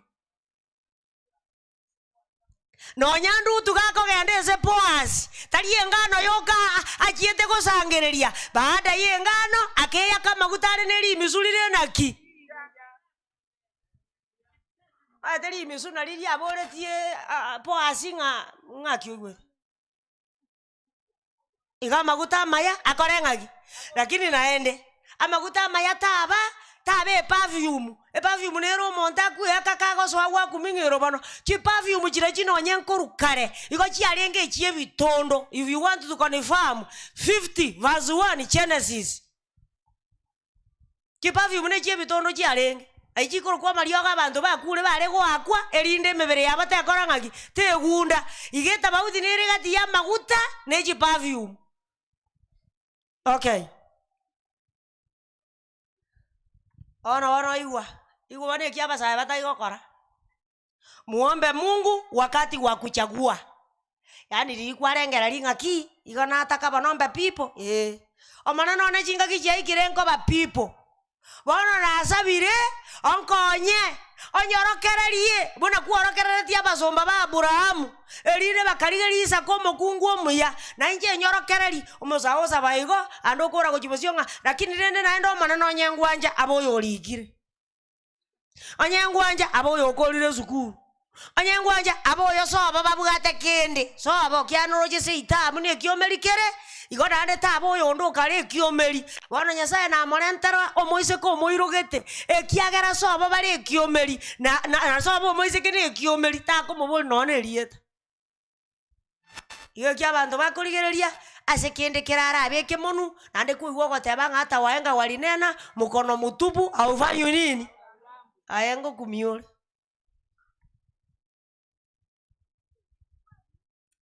ono goko ba moyo oko ba moyo chinga kigochia ikire karuri baga anya gwatebiri Nyasaye nganchorere nando maana karuri baga Nyasaye gochorere na ende ka ko moise ka goicha omo murago icho gwata kimwaetana tebyo manane mbuya mono omoise ko igwanyoro moise kenjera mwaga mbogo ikinjera agotebinga gaki because of unavoidable circumstances we can't continue our relationship ayetebyo manane ngambu ya mono ekiagera ekerebunda ya para mwere njera ara mwalinire atagete kogenda ebunde kanga kogenda bara mwagachikonye chuata agachikokora gozenaki ebunde tana gokwana buno monto egakora ngaki ekero Nyasaye akora tu maraiko na buzibu omonto takona kwamererio nakona kwamereringa ngomete kwangwe stiri ngomete kwakore gozengaki arori ari arakoire metienyera agatebinga na gosoroi enda isiko egetingira arari abwa ronki akorire omongiro koroku era ni white courtship in marriage getabu ekyo kego tebanga it is better to break thousands and thousands of courtship than to break one marriage ayakoroje ngaga yabere bobetiga koroje ngaga tabiringa yankanda gende nkanda chimotiga gende erinde gogoja kunywa marimo onyuome omokungu mura amenya no mogoko chinywa machinyinge buna tokaranze ta to chandaine ari mondaga tebanga anya tari abana babuchete anya anyorokerie saini ye abana kabare babere gosori oyo momo nene gani kanga tindiga bona katika bagaika batatu nande na bamurabuka na kumatenga bamuraze tayura aire yani abana ubagere tenjandegete no ne moina tebanga yani gaki anya tari ekiomeri enare ko ndangoro bole monyuome igomo gwete ngike bwataneti abantaba abana ngana abana bane bieni byane mbiko genda ande tigabina ko baga ona basaerende wote kosa si kosa mara ya kwanza kurudia kosa ndio nini andonye miaka ya ikiroko genda pi moise kako nyakobori unga kioroje ngatindarora tindarora onyore banonga chigito chira chinkorora chiri chigito chikorora mondo tayora kobori kende ekarore bekago cha kuoyigwa abayibuli batanga rede mwale kora motige chume yemo ngaya ya tigatogende agate batigango tora morangeri embonga mona yarangeri kunga baba ngakioro chenko gana more yatogende anya gotagete komanya 24 verse 55 to 59 Genesis igaba isike bali bakunya kwerora onyore banonga rende kien nakira kinkeri kwerora kira kiombo sio kegochi nekieni muna kego sirakare na gotangasera ngomonta arigererie kieni okorigeria korora chingito ayabana ngotera liwore bigori biao momuronye miaka yaikire nyuoma to ganye sani agatenga gwaete ire nyuoma to nyeganya ayechaka iganyuoma ekiagara gogo nyuoma nonye na abana muranyore abana bangaini 127 verse 4 Psalms abana omonta akonyora kare ne chinguru chioboke buaye banga chinsara chire ko bakogwo muruani etuoni ngana ande monto itaikubuwesegi ekiagara chinsara go chire steady ora yago koba moyo kora keria marika goteba takona kogenda bune ngiti ire ngoroime wano onde namburi ngani nywa mentara nyore meremo chikonda njiro chikonda nduwa erende gazi yao etoja bona bisiane mwana go atero kuzo kobugatani na 14 verse 23 Proverbs yakobugekaine 14 verse 23 koramere mende yonzi ijere te bitoki tako ganye miaka aba murankora ngo kibare na abaiseke oko uwo mumurago teba nge miaka ni namba omoise ko matebi gonde 33 ero matebi gonde 30 omenya batenga nje mategente kana no bwanchani maetaye bono nonye ko mwete miaka richibu gose emani nere edi obe nko ndara gonchoreri bakakwarenge edi obe ede kiasare emiaka ne yengencho ketabu gekoro kwa happiness in marriage omoise ke omomuroko moiramo buye miaka ebere omomuroyo komoiramo buye miaka ene omomuroyo komoiramo buye miaka 6 yoka okomobuye miaka emenge gokibosio obororomboro aitari nungo na batebye na basaye obororomboro mbachandane igo moise ko ga batebinga nari intete koli bako gochiasegete oboringa baba ndia gotebye iwoire anyatari banora agambe bina ekiagera gekoba omonto omogima fazezi omwana ono liliako matebinga nkwarenge korosi chabati obusio bwarenge kabati ya tiga minyoka ali hoteli ndate chikangumu na chichire bwangu ekiagerere akwanda ne bintu bire bwangu according ne birangara libya bino bikolete ngaki yebon ande ndeka karenti rugataite tibonda kara kanyerere buno tatagete aya na bota agatake lakini yo karenti na agatagete omwali baga bamenye omwali nanete nonye naye tokobugati buya kero gwajirete kenyoro tobolinga ntango buna ale kororekana kwarengo mobe sanga na chibicha chiri chinkoro chiarenge chinda busen kwarenge kieni lakini rere kieni ngakorete ngaki yebono to anza kona koligererie kieni bangi na bali banarete koligererie kieni batake to moise ko morabu 11 verse 22 Proverbs 11 verse 22 Proverbs yasema yes kama pete ya dhahabu katika kama pua pete ya dhahabu katika pua ya nguruwe kadhalika mwanamke mzuri asiye na akili. Hiyo sura ndio wamama wanaangalia ya kwamba nataka ulete mwanamke mzuri lakini ana akili. Halafu omukungu omunyakieni tali na semi niganga bune bonyiye dhahabu anga bune bonyiye dhahabu era se chimiyoro chiembeche embeche ne nguruwe rore binte nguruwe gokora aliye sobo chafu ngana anda aliye se kona korubero monu ngana anda ebete ne korete ngaki takora kolire liekien ngoyo enere to kuguru okora no kuguru gukunde nkoli buya nkore ngai ni kolikonde aye ngokora no gotoka mango butoire go jinko igugo kare kolikonde nkwa igwa ekagara bakaigwana agakora ngaki agacha chinywa machi nyinge mechi abangina nabo bachisaleti yote nanje nondo yo intu nakia kagara Sulemani ya tango mokungu omuya ngakia gokora ako agacha nando isoko soma nonya no kenyuri komena isane kebunge kemo iya tanga kogita mochi ngokora ngaki nkomali nimatena bababwe kaneti na Sulemani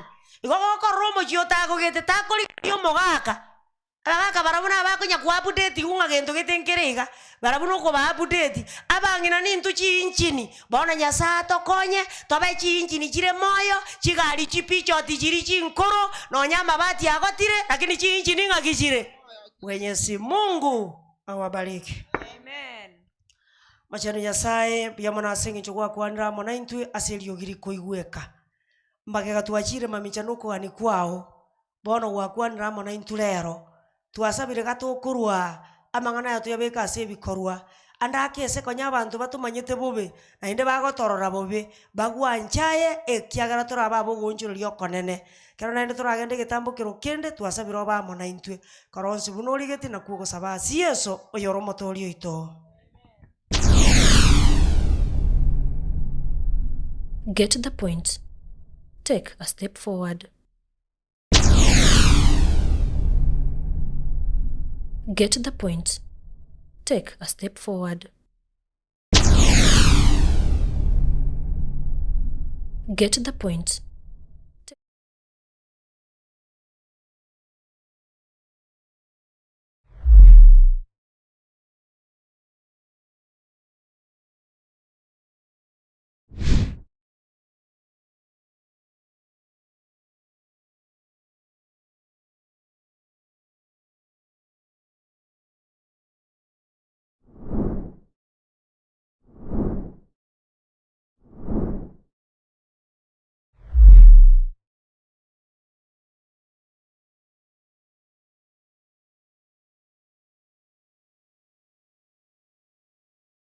tegemea salama bila hatari, tegemea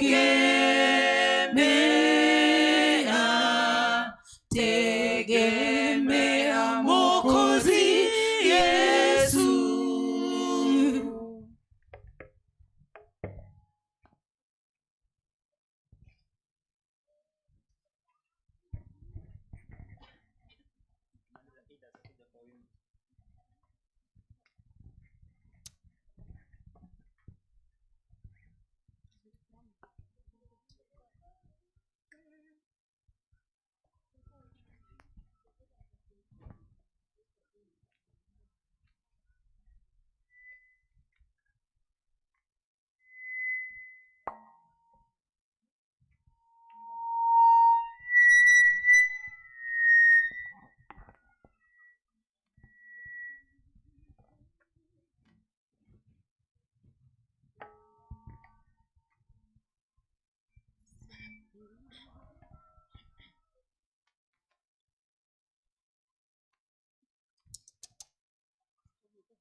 Get the point. Take a step forward. Get the Promise is given to all who believe. Behold, I come quickly.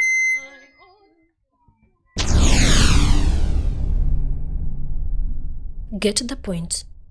Take a step forward. Sweet promise is given to all who believe. Behold, I come quickly, mine own to receive. Hold fast till I come, the danger is great. Sleep not as do others. Be watchful and wait. Hold fast till I come. Sweet promise of heaven, the kingdom restored. To you shall be given. Come enter my joy. Sit down on my throne. Bright crowns are in waiting. Hold fast till I come. We'll watch and to pray with lamps burning bright. He comes to all others, a thief in the night. We know he is near, but know not the day. As spring shows that summer is not far away. Hold fast till I come. Sweet promise of heaven, the kingdom restored.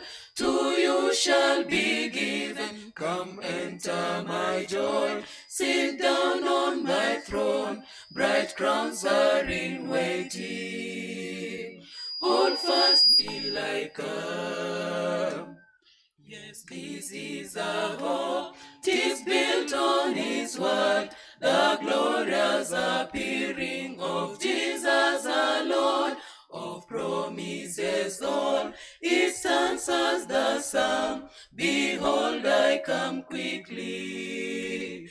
Hold fast till I come. Hold fast till I come. Sweet promise of heaven, the kingdom restored.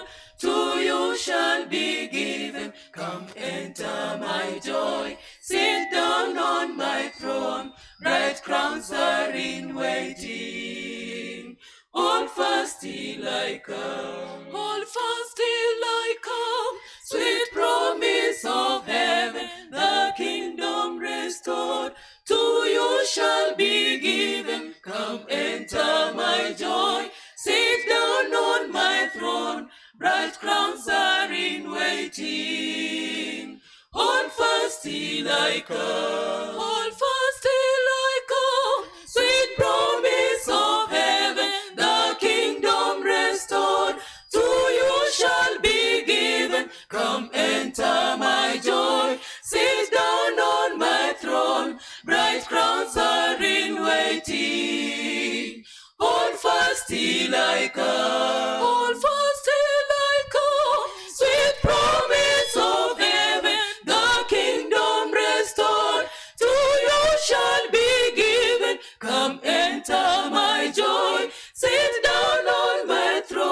bright crowns are in waiting. Hold fast till I come. Hold fast till I come. Sweet promise of heaven, the kingdom restored. To you shall be given. Come enter my joy. Sit down on my throne. Bright crowns are in waiting. Hold fast till I come.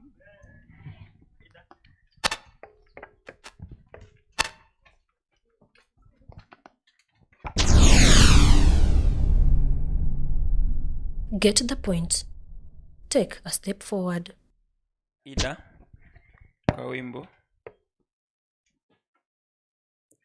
Baada ya Ida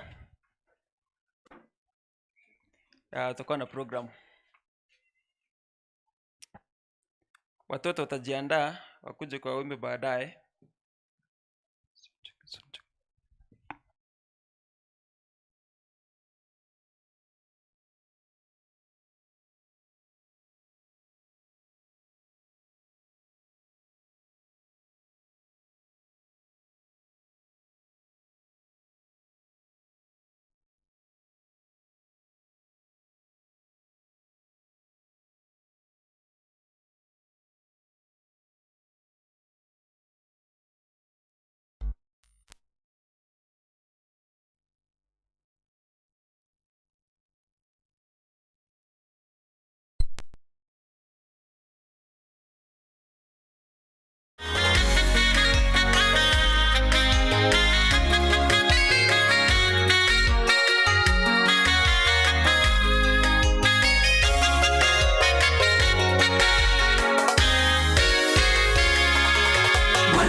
Katika njia salama, tutanitembea katika bonde la uvuli wa mauti, sitaogopa.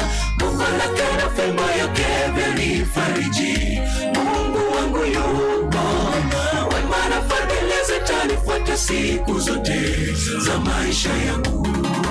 Bwana ni mchungaji wangu, uniongoza katika njia salama, tutanitembea katika bonde la uvuli wa mauti, sitaogopa. Mungu lake na fimbo yake vyanifariji. Mungu wangu yupo, wema na fadhili zitanifuata siku zote za maisha yangu. Alianzisha mipango mema juu yangu, ataitimiza kwa wakati wake. Tumaini langu lote ninaweka kwake, Mwokozi wangu. Sitaibishwa kuzifuata nyayo zake, aniongoza kwenye nuru. Alianzisha mipango mema juu yangu, ataitimiza kwa wakati wake. Tumaini langu lote ninaweka kwake, Mwokozi wangu. Sitaibishwa kuzifuata nyayo zake, aniongoza kwenye nuru.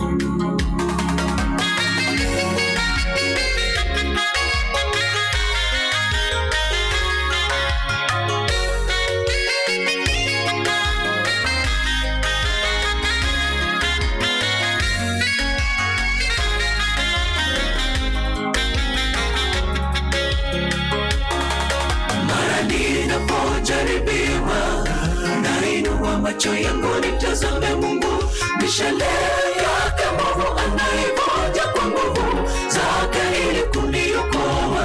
Kwa msaada wake mimi nitainuka tena, nina ujasiri. Pendo lake kwangu ni pendo lisilo kipimo, ni mwamba wangu.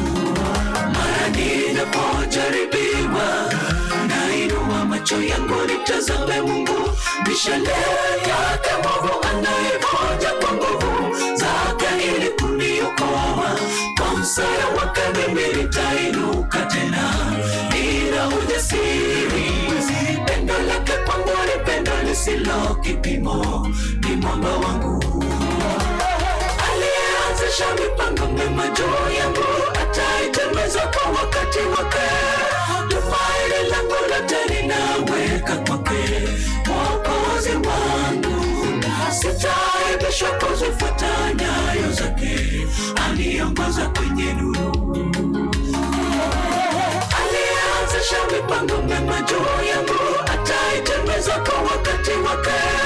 Tumaini langu lote ninaweka kwake, Mwokozi wangu. Sitaibishwa kuzifuata nyayo zake, aniongoza kwenye nuru. Alianzisha mipango mema juu yangu, ataitimiza kwa wakati wake. Tumaini langu lote ninaweka kwake, Mwokozi wangu. Sitaibishwa kuzifuata nyayo zake, aniongoza kwenye nuru. Alianzisha mipango mema juu yangu, ataitimiza kwa wakati wake. Tumaini langu lote ninaweka kwake, Mwokozi wangu. Sitaibishwa kuzifuata nyayo zake, aniongoza kwenye nuru.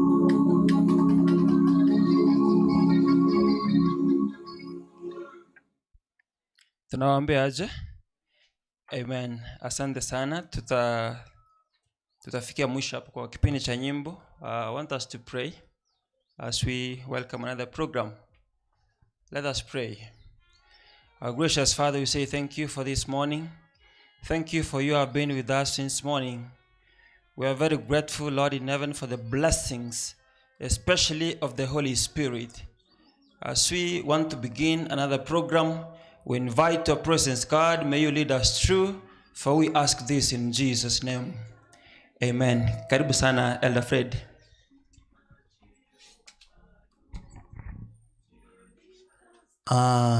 Na wasalimu wa mjambo. Nataka nishukuru Mungu. Makambi yetu yanaendelea vizuri. Nimesimama hapa ili tufanye sehemu kidogo. Kuna program ya kukusanya. Wacha tu nipate nafasi ya kuwaletea salamu. Sanyamarambe Township Camp. I was out last week. Tukamaliza Sabato Mwanjira Maigayo. Sasa nataka niwashukuru kwa kazi ambayo imekuwa ikiendelea hapa. Tumefurahi, watu wamejitoa, wametoa sadaka mbichi, wametoa hela. We appreciate our members. Pia nina furaha kusema ya kwamba hata ile ambayo tulijiandikisha. And I want to thank our guests because our people have responded well. Hata ile ambayo tulitoa hadi 75% wameweza kumaliza magori yao ya camp expenses. Mahali hatujafanya vizuri ni camp offering. Our goal is 590,000. Now we are doing at 200. Nataka niwahimize wana wa Mungu tusisukume kwa kazi. Ninaomba our camp secretary Jen is here.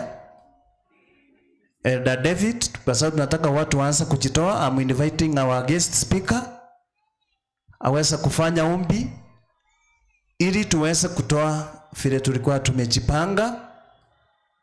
Kesho kuna wale ambao walichukua bahasha kujiandaa kwa sadaka ya kumshukuru Mungu kutulinda kutoka makambi yaliyopita hadi sasa. Kuna watu ambao wamelala makaburini. Kuna wengine wametumia fedha nyingi katika hospitali. Na ninaomba ya kwamba kwa mwaka huu tuangalie mahali Mungu ametutoa. Tunapojiandaa kuleta Pastor Karim. Na wasalimu hamjambo. Members, hi. Uko salama? Najua kagusiga gotebanga Monumuya. Ngio kolede. I wish ningekuwa nyakati hizo za hao wazee. Walikuwa na mambo ya maana sana. Kuna fungu ambalo liko hapa. Nataka tusome kitabu cha Wakolosai 3 mstari wa 23 mpaka 25. Colossians chapter 3 and verse 23. Dikatora asome hiyo kabla tutoe. Usisifikirie labda mbona hawa wachungaji na elders wanaitisha pesa. Sasa pesa ni kitu ambacho nimekuja kugundua washiriki ni wazuri, wanaitaka huduma lakini hawataki kusupport. Amjambo. Soma, nani yako na Biblia? Soma haraka ndio tukuje. Wapi secretary? Kuja hapa mbele. Colossians chapter 3 and verse 23. Linde lionsi mogo kora mufanye kwa moyo wa furaha vile mnavyomfanyia Mungu, bora msimfanyie binadamu. Moko manyanga manyoru mwando mnengeli kurwa soma nene. Hakika mnapofanya kazi kama hii, kanisa hili la Wasabato, pesa zao zote chipesa toko kolega sie kanisa hii siko kwa mshiriki, aziko mahali popote, ama conference, union, channel conference. Kanisa hili pesa zote zinatoka na wapi? Na chini. Kwa hivyo unapofanya kazi hiyo, fanya kwa moyo mmoja, ukijua unamfanyia Mungu wako kazi. That is number 1. And number 2, toa vitu ambavyo ni za muhimu. 2 Samuel 24 verse 24. 2 Samuel 24 verse 24. Ningeendelea kusoma nyingi lakini kwa sasa sitasoma zaidi kwa sababu masaa yameenda. 2 Samuel 24:24. Mwiko ngajina endo genda. Kuna mfalme hapo akajibu akasema, sivyo, nitavinunua kutoka kwako kwa ile bei ambayo inauswa. Hapo kuna statement ambayo nafurahia nayo. Sitamtolea Mungu kafara ya kuteketezwa vitu ambavyo sijanunua kwa bei. Daudi akanunua hiyo shamba.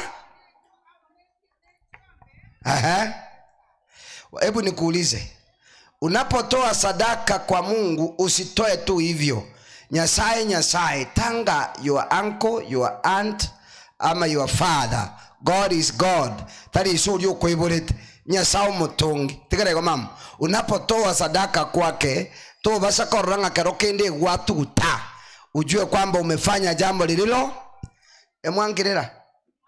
Nje moko kirire ngenje. Na tuko kesongo. Nanga ngiaso mwege songo. Ngori obwate kesongo. No nyata diko igubuya mata. No kuigu ko triko igwa kino sema no manyete. Soma bana. Yes.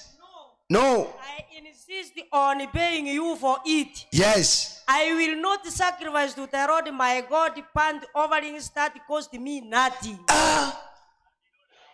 Gerigense. Tinkoruera Nyasaye gendo go cost me what? Ande kiabeire ngirore statement yo moel. Ando yondo atabire nchake. Na kara chaka bon. But the king replied to Aruna, No. I insist on paying you for it. Oko insist. I will not sacrifice to the Lord my God burnt offerings that cost me nothing. Mwiwe takuruira Nyasaye bintutu. Mati kukuru sadaka, unapotoa sadaka za Mungu karupaka kwa unga ekene narua. Kwa nyako ruisa sadaka pake shiro liko ide. takuru bibiti kwa manya kotanga bali mwaruete chongororoka watabona tusabire bona notora bibiti ntora kana ni pesa lakini nebe soko Nyasaye bono mwararire mukorare karongo teba amjambo kintu nkirega ngotebe tumenye gusangiria mulisione ekebaka toketebe rero ngo wekatoke kurira igwa igona agenda kurandia kanisa ya Nairobi kero na akore miremo nilipofanya kazi pale Nairobi wacha niende Kiswahili hiki Kisii sijui vile badala nilipoanza kuhubiri muziki ukawekwa na jirani na mnaelewa makanisa ya Nairobi makanisa mengi ni mabati sasa nikaona sitaweza kuhubiri hiyo jirani akifanya nini akiweka hiyo muziki mzito nikaweka mic chini nikaweka kwaya mbele nikaenda paka kwa hiyo mama nikagonga kwa sababu sikujua nani alikuwa ndani akatokea halo alikuwa amevaa vibaya nikasema lakini kwa sababu nimekuja niwaja nilete ujumbe nikamfanya tu request tafadhali mami tuko kanisa iko hapa nikajieleza akasema pole pastor akasema hiyo radio nikaenda kuhubiri si alifanya kazi mzuri baada ya kuhubiri kesho yake nilikuwa nakuja kufanya visitation katika Sabbath school hiyo halo nikasema kwa sababu huyu mama alifanya kazi nzuri akasikia kile ambacho nilimwambia akasema radio wacha tuanze na kwake tulikuwa na elders wawili tuligonga tena muziki ni kama jana tena aliponiona anaenda kusema sasa kabla nimueleze my friend tukaingia ndani nikamuuliza sasa sikia nikajieleza tukajieleza vile tunajielezanga nikamuuliza jana ni Saturday na leo ni Sunday wewe uendi church kaniambia mimi ni Meru yetu itatoka Meru kuna kanisa yenye naendanga inakaanga Meru siku ile itakuja ndio nitaenda nikamwambia usikuje hii yetu ile yako ikifika uende sio story imeisha sasa yenye ilisema nilete hii mambo ni hii sasa ile anatusindikisha kwenda kwa mlango nikasikia mama ameweka mkono kwa mfuko yangu ya koti pup nikashtuka kidogo mbona mama ameweka na sichawai ni nini mama pastor sichali na nisichali na umeweka mkono na sikuelewi mimi vile aliniambia nisichali nikasema sitachali kwa sasa lakini bado nitachali tulipoenda nikaona mama amepiga kona mkono ni wapi kufika kwa mfuko nikatoa mfuko nikakuta ni ngiri 2,000 mpya nikatoa kwa mfuko mbaya nikaweka kwa mfuko 2,000 ni ya kuweka kwa ikoti unaweka mfuko wacha nitembelee washiriki ukifika hivi unawaombea unafanya huduma yote unamaliza alafu nasikia mama anasema pastor ni vile ulikuwa na haraka tungefanya kitu na mimi sichawaambia niko na haraka ni wao wananiwekea washiriki ni wachoyo paka kwa wachungaji wao mnataka huduma mnataka muombewe lakini kujaribu kusongeza ngarau hiyo kazi ifanya nini utaki balisi balitu walinga na warabu na pigi mbali kondini kakimara kwa baka ndongo chikusaba napoenda kuomba kakingo muro jinda asabira yake ngama sabara nyole bwana mwana ta jiba stoko ligida kiri nenda masaba automatic ngayago soa sikia hii kazi ni wewe Mungu amekupatia si kwamba hana uwezo wa kuifanya lakini amekupatia ufanye hiyo kazi na yeye sasa ninauliza wale wote mnamtolea Mungu sadaka ya makambi tafadhali nataka kuomba njoo pale mbele tolea Mungu sadaka tuwera Nyasaye sadaka wacha niombe mtakatifu na baba yetu ili ni kanisa lako na ili liweze kufanya kazi umebariki washiriki na marafiki ambao wamefika siku ya leo Bwana kutoka ofisi zetu kuna pesa ambazo zinahitajika pale tunaomba tunapotoa tujue kwamba kuna kazi yako inafanyika mahali Bwana wale wanaotoa wabariki na wengine Bwana uongezee zaidi, ili waweze kujua hakika ni wewe umewabariki. Tusaidie sasa hadi mwisho, ni katika jina la Yesu tumeomba na kuamini. Nilisikia jana wazee wakiitwa, nikaona wazee wakakuja 2 watatu. Men amo, kwa hivyo hata vijana wote, bora tu umefaa rongi. Bora tu umefaa rongi, wewe ni mwanaume. Hata kama ni mtoto, kama uko na pesa, enda pale upeane hizo pesa. Wana bagakabuka nchu, wanaume wote balishikira mu eguligo mu gutangana nalige ko baraisi. Elders mnatangulia. Tena tunaendelea kujipanga, kesho kuna vile ambavyo tutatoa sadaka hii. Kwa hivyo kwa wale ambao mko nayo leo, naomba mtembee. Wazee, hizi dakika, leo ni Ijumaa, tunataka kuanza kupanga makoti vizuri. Njoo bagaka mwezi turuere Nyasaye. Kile ambacho Mungu amekupatia njoo tu. Enda pale, sema andika hii. Bagaka. Asante sana mose. Njira kwa tirimbo kirene Kirundo. Walisi bane. Wazee, enda pale. Nimesikia wakitaja mzuri. Bagaka, njoo maite baono. Numwajite kuikaranse komiti. Mukate banyandikisi na babo mata bache. Na ndi moso go toedeki kero toko barangeli. Nguyu kubwiri kondo ngokwana. Timipi mbiri kubuga bibiri. Ninu mwatebete nga muleta bagani aba. Bono obishye kare kumanyanga nindu twarenga. Get the point. Take a step forward. Get the point. Take a step forward.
Tunaposema 500 na wewe fikiria. Sasa kitambo tufike hapo, lazima tufikirie. Uwezi ukasema tunatoa 50-50. Tutafika saa ngapi? Bibi tinechi besa lakini dende chikuja kurwego lito kuja kukola chinyani. Kini asebono tuchipange. Tunataka nusu milioni. Na jina ambalo mko nalo Central, Magena Central. Central ne lietali umuye. Ono lietali ino libale enterete muchi muchinji. Sumuru kuno township. Central ne ligale. Hello? Okay, naomba wazee wameisha. Akina dada, najua ukisema mama wengine hawataki kuitwa mama. Sasa ni akina dada kwa sababu tuna wasichana wetu hapa. Kina dada, wakati ni wenu, mtembee pale tutoe sadaka. Baada ya hiyo tunaenda mahubiri. Mchitoke ndalia, toka nitoe sadaka. Bangina. bukunere gotebanga ya mukungu janya kurie ukeu liyo mugusi ukungu gako iri pound ya basa korota baka. Soma Biblia vile inavyosema. Mwenye anafagia nyumba atafute 20 ni mama ama ni mzee? Ile pesa ilipotea ni mama ama ni mzee? Mama pound 20 paketaya. And let me tell you, bakunguno wako ando teli babiri oyo magole tagole oyo ndeli ndazi akomubuli na tulikokora iko ishile kokora lili abwate. Lakini wanaume wataesanunulia hata mwenye ambaye amjui. Kina dada, asante sana mami, bange na bwate rabu na uko katika hali hiyo, simama na sadaka ambayo uko nayo iandikwe pale.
Kuita church choir ndagenda ali ndakora chipulesa hapo na Yesara nkonya munya gotere ganso era sina guki andanda bolio monene iko. Kesho tutakapokuja mchiweke vizuri, kuna kitu tutafanya kesho. Wanaume, kina mama wote mchiweke vizuri. Kuna paasha kwa ndobe kekelinya sako ile tusangeli sadaka yibu ya kaenda na yebu emigake mnapokuja kesho, kwa sababu ya hizo zile sadaka ambazo tutatoa kesho. Iko mambi nebe tofauti yake njira turasangeli sadaka hiyo, na tunataka kutoka nje ya mlango ule tukiwa tumemalizana na sadaka yetu ya makambi. Mungu awabariki. Asante Pastor kwa anapojiandaa. Wale ambao walikuwa wamejiandikisha kwa sadaka hii, mtaangalia mahali mmefikisha. And because tunamaliza makambi yetu kesho, madeni yenu tafadhali muweze kujaribu mukamilishe, kwa sababu ni kazi ya Mungu. Asante kwa wale ambao wanaendelea kutoa. Mungu awabariki sana. Mlijiandikisha kwa hiari, mjaribu muweze kukamilisha.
nini basi sisi watoto wake hatufanani na watoto wa mfalme.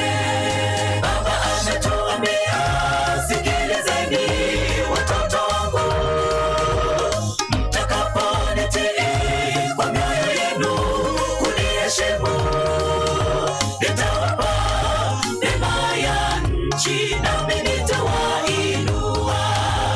Baba ni tajiri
wokovu atujalia. Umekosa nini? Mwombe Baba, yu mwingi wa fadhili.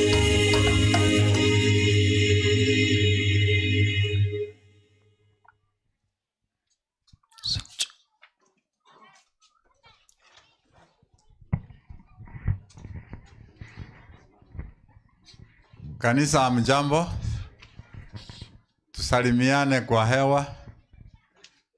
Asante sana kwa sababu mmekuja, na masaa haya tumebarikiwa kwa sababu mtumishi wa Mungu, pastor wetu wa district, Pastor Moses Yoganga ako nasi na anaweza kutoka wakati wowote. Ningeomba ache hapa wasalimie akitoka, kwa sababu ana kazi nyingi ya kufanya kwa station nzima. Pastor, karibu.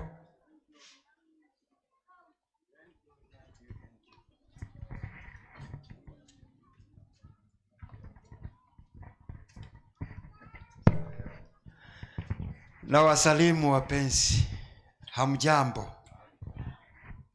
Hamjambo? Hamjambo? Yesu yuaja? Tunajambo, si ndio? Nafikiria tunaendelea kubarikiwa katika makambi yetu ya mwaka huu, kwa sababu ni makambi ya kipekee. Kuna wakati moja Mungu aliuliza Sulemani, si ndio? Ni Sulemani. Kwambia Sulemani, ulizeni, what do you want me to do for you? Unataka nikufanyie nini? Hilo swali ndio nataka liwe ndani ya mioyo yenu, kwamba wiki hii tangu tulipoanza makambi hadi tumalize, what do you want God to do for you?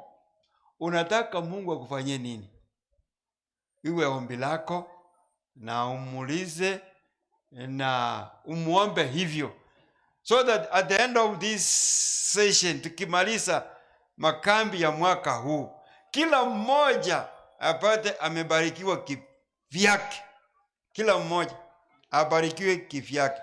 Ningekuwa nanyi hapa hadi tumalize, lakini nitategea kidogo.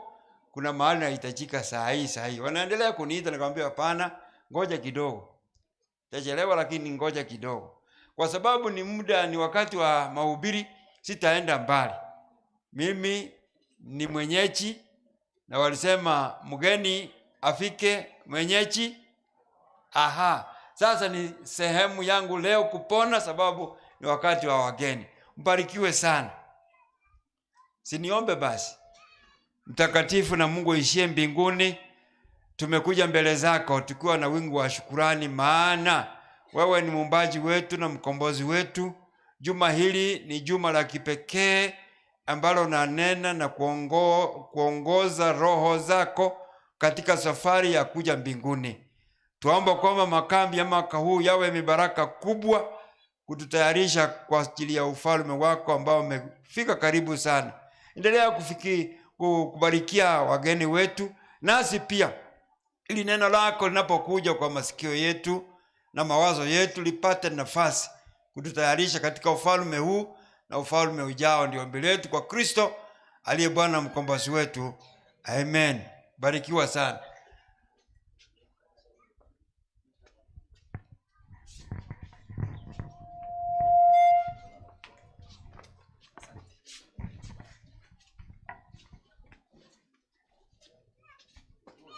Wimbo nambari 171. Tusimame.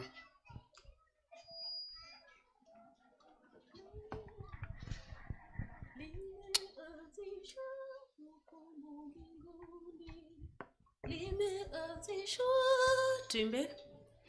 Limeanzishwa huku mbinguni, tutaje pale apimapo Mungu hakimu kila wazo na tendo. Tutasimama je katika siku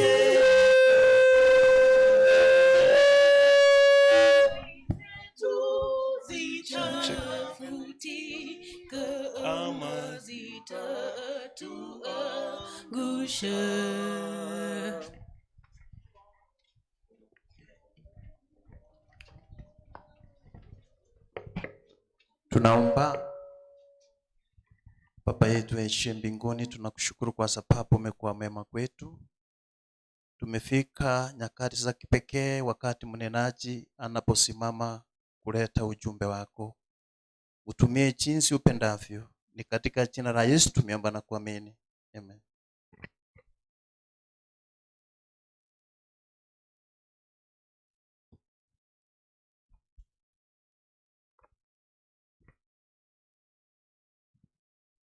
Tunasoma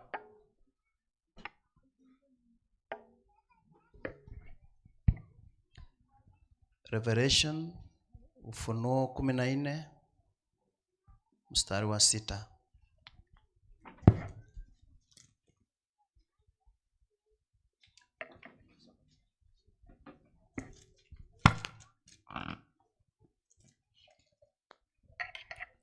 It says, "And I saw another angel fly in the midst of heaven, having the everlasting gospel to preach to them that dwell on the earth, and to every nation, and kindred, and tongue, and people." I repeat, "And I saw another angel fly in the midst of heaven, having the everlasting gospel to preach to them that dwell on the earth, and to every nation, and kindred, and tongue, and people." Mnenaji atafafanua ujumbe huu. Karibu pastor wetu. Asante sana. Kabungo gego tebanga lenda asemo gukorera. Konyengo nsukiri muri pulpit go chinse. Mwachakire kongoro king. Hello. Konyengo nsukiri muri. Lenda asemo gukorera. Mukole buya nabasoroire. Haleluya. Mungu awabariki. Asante sana. Ninashukuru kwa sababu ya uzuri ambao nimeona kwenu kama wana Magena.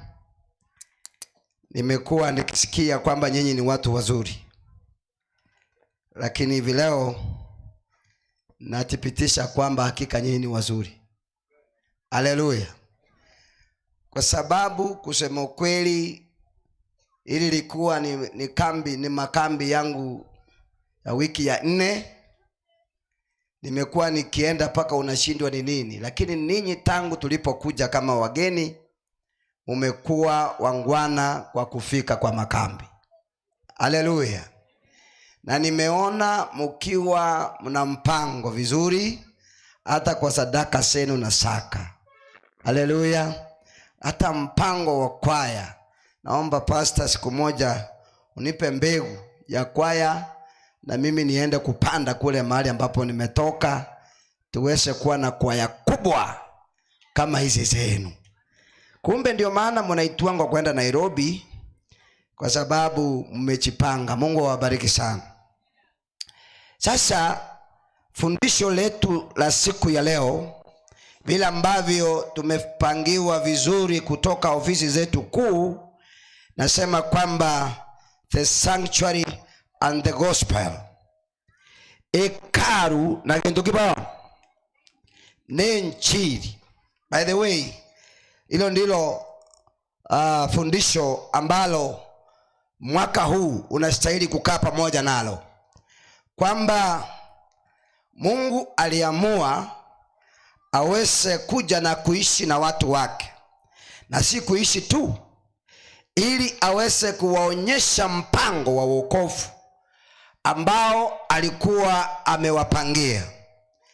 Sasa leo tunapoangalia injili pamoja na hekalu, nasikia kwamba katika kitabu cha Revelation 14 and verse 6, msomaji wangu alisoma, lakini napenda sana liweza kurudiwa tena.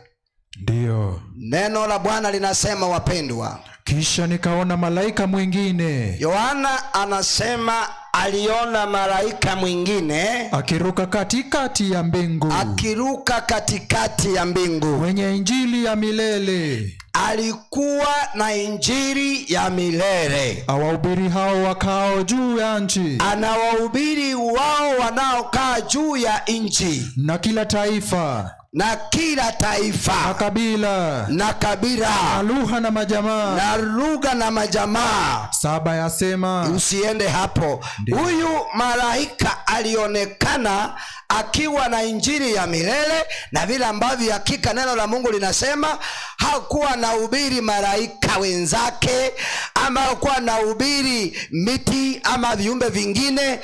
Alikuwa na ubiri binadamu wanayoishi katika ulimwengu. Kwa hivyo ujumbe ambao alikuwa na huo ni ujumbe wa watu ambao wanaokaa katika ulimwengu. Kwa hivyo marafiki zangu, ni injili. Kwa hivyo injili pamoja na hekalu, nasikia kwamba Christ is the center of the gospel. Injili yote ambayo inazungumziwa, naambiwa kwamba Kristo ndiye kituo cha injili. Hakuna tena mwingine anayeweza kuja pale ili aweze kuokoa. Kristo ndiye akona kituo.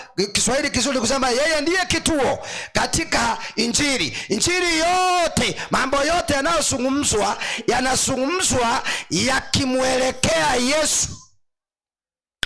Najua duniani kila dini iko na imani yake, si ni ukweli? Tukiangalia Wasabato, tuna dada yetu anayeitwa nani? Ellen G. White. Ukiuliza Wakatoliki kuhusu Ellen, watakueleza hawatambui. Wanamtambua? Hawatamtambua. Lakini watu ambao watakuelezea kuhusu dada yetu Ellen ni Wasabato. Sasa hata wakati mwingine wengi wanasema hapana, Wasabato mnaabudu mwanamke anaitwa nani? Lakini wacha nikwambie, Ellen tu ni chombo ambacho Mungu aliamua ili aweze kuleta ujumbe. Hatumuhubiri Ellen huyu. Anayehubiri kituo cha injili yote ni Kristo Yesu mwana wa Mungu. Kenda kwa Wakatoliki, wana mtu wao nao wanamuita nani? Father. Je, kuuliza wa SDA kuhusu Father vizuri hawatakuelezea, kwa sababu Wakatoliki wanamuelewa. Ni sawa, Father anaweza kuwa na uwezo mkubwa mahali fulani, lakini yeye si kituo cha wokovu, ambaye kituo cha wokovu ni Kristo Yesu mwana wa Mungu. Ukienda kwa Waislamu, wana mwingine wanamuita nani? Wanamuita nani? Muhammad. Ukiuliza Wakatoliki na Wasabato, ukiuliza Wakristo wote wa dini zote waweze kukuelezea kuhusu Muhammad, hawatajua maana yake, kwa sababu Wakristo wanamtambua Kristo Yesu. Na hata wacha niseme, Waislamu hata wakiwa na huyo Muhammad kiasi gani, sasa tunawaelekeza Muhammad ana uwezo wa kuokoa. Yule ana uwezo wa kuokoa ni Kristo Yesu mwana wa Mungu. Amina. Kwa hivyo kila dini ni sawa, mna uongozi, lakini viongozi hawana, wao sio kituo cha wokovu. Kituo cha wokovu ni Kristo Yesu mwana wa Mungu. Amen. Marafiki zangu, nataka uweze kuelewa. Ndio maana hata manabii, siku moja Yesu akaambia wanafunzi wake, twende mlimani tuweze kuomba. Akachukua wangapi? Akachukua 3. Wale mnao wakumbuka nani? Yohana, mwingine Petero, mwingine. Wakafika mlimani ili wafanye nini? Waanza kuomba. Katika harakati ya kuomba kuna jambo lililofanyika. Kidogo wanafunzi wakasinzia. Kuna watu waliowatembelea kutoka mbinguni. Nani anawakumbuka? Elijah pamoja na nani? Na Musa wakawatembelea. By the way, unaposoma ni Elijah walikuja pamoja na nani? Si mifano.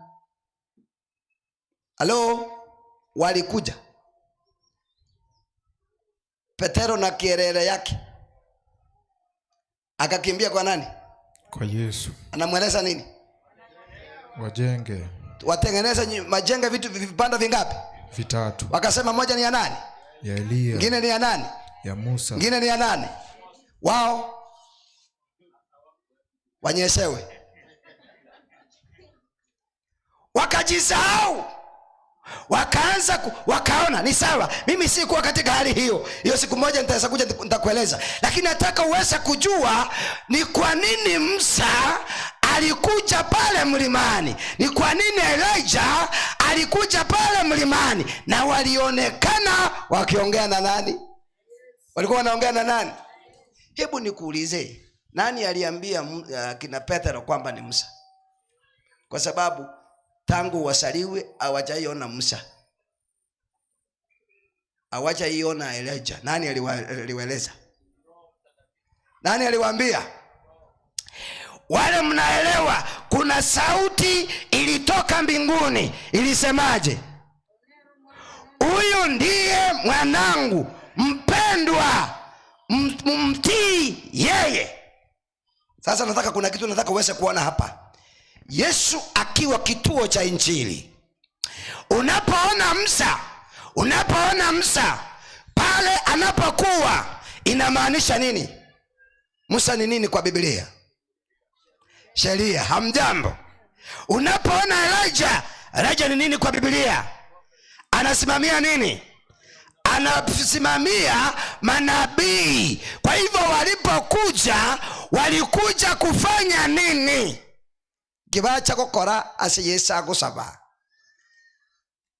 Kabla Yesu hakuwa amekuja, tulikuwa tunaongozwa na sheria pamoja na manabii.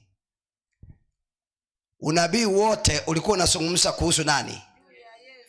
Na amri zote 10 zinazungumza kuhusu nani? Kwa hivyo Musa akaja kufanya kitu kinaitwa handing over, kwamba yule ambaye tulikuwa tunamzungumzia, yule ambaye sheria zinamzungumzia ni yeye huyu.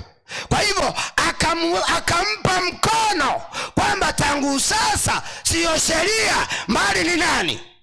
Ni Yesu. Sio sheria sasa, ni Yesu. Na Elijah akaja akasema, sasa manabii wote yule walikuwa wanazungumzia ndio huyu. Sasa tangu sasa ni yeye. Kwa hivyo Mungu akasema mtii yeye. Hakuna chenye tumepewa cha kutuokoa pasipokuwa Yesu. Sasa je, sheria ni mbaya? Hapana, kwa sababu zote ziko ndani ya nani?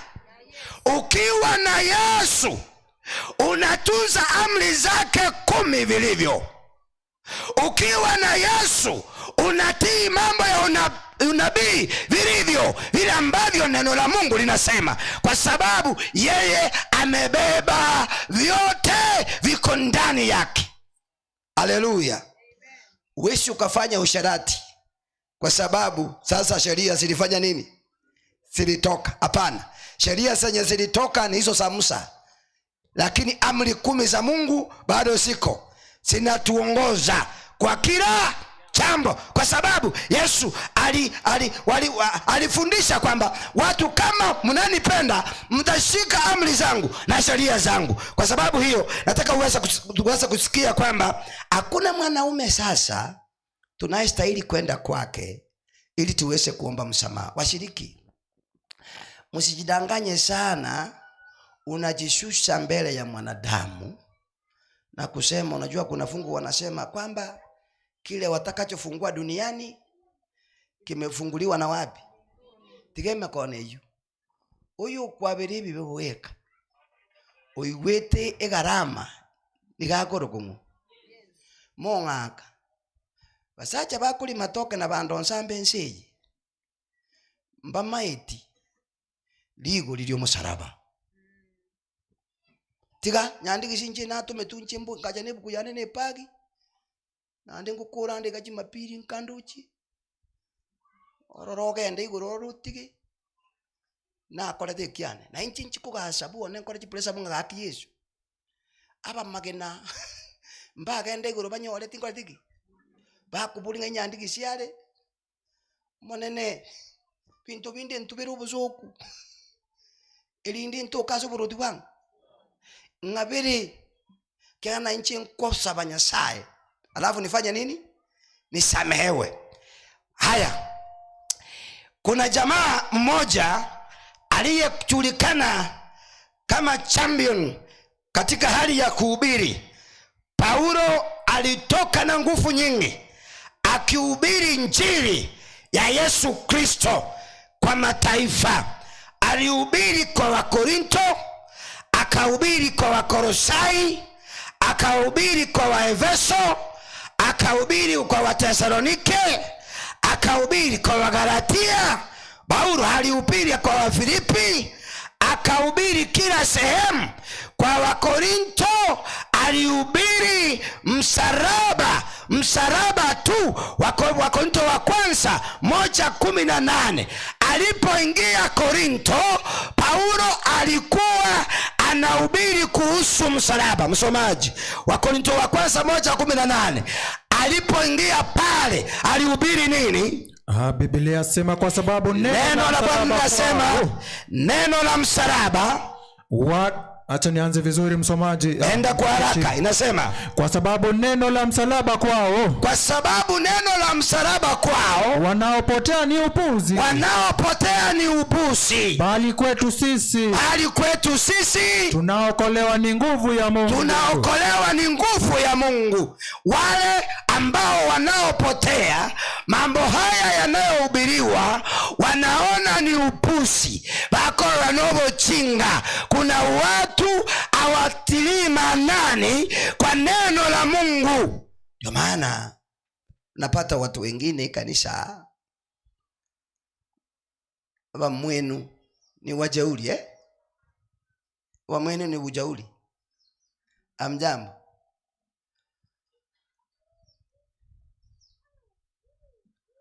Ukani abantu ngataka kubeka chirongi bakungu. Mungu amekataa hiyo. Lakini kuna wanawake wanafaa. Nyasaye gubuna kuyu. Kakororateke. Wanawake na wapatia hii bure, hakuna pesa mnanilipa. Mwenye aliwadanganya ati ukifaa rongi unaonekana vizuri. Aki maumbile ya mwanamke ntuni ntu abasacha toko barora. Munaonekana vibaya sana. Mokungu tulikubika rongi asaba sacha bali. Karomu ali kutungu stoki ya renga ye material. Mukababa nenake kubwaba sacha. Unaonekana vibaya.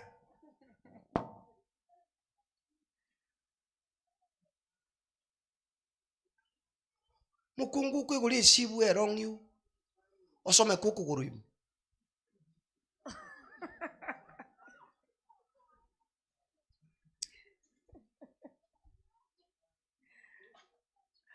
Kubungeso erongyu numusacha. Amjambo lakini. Na tumekuwa tukifundisha kabisa. Na wengine wanaona ni ujinga.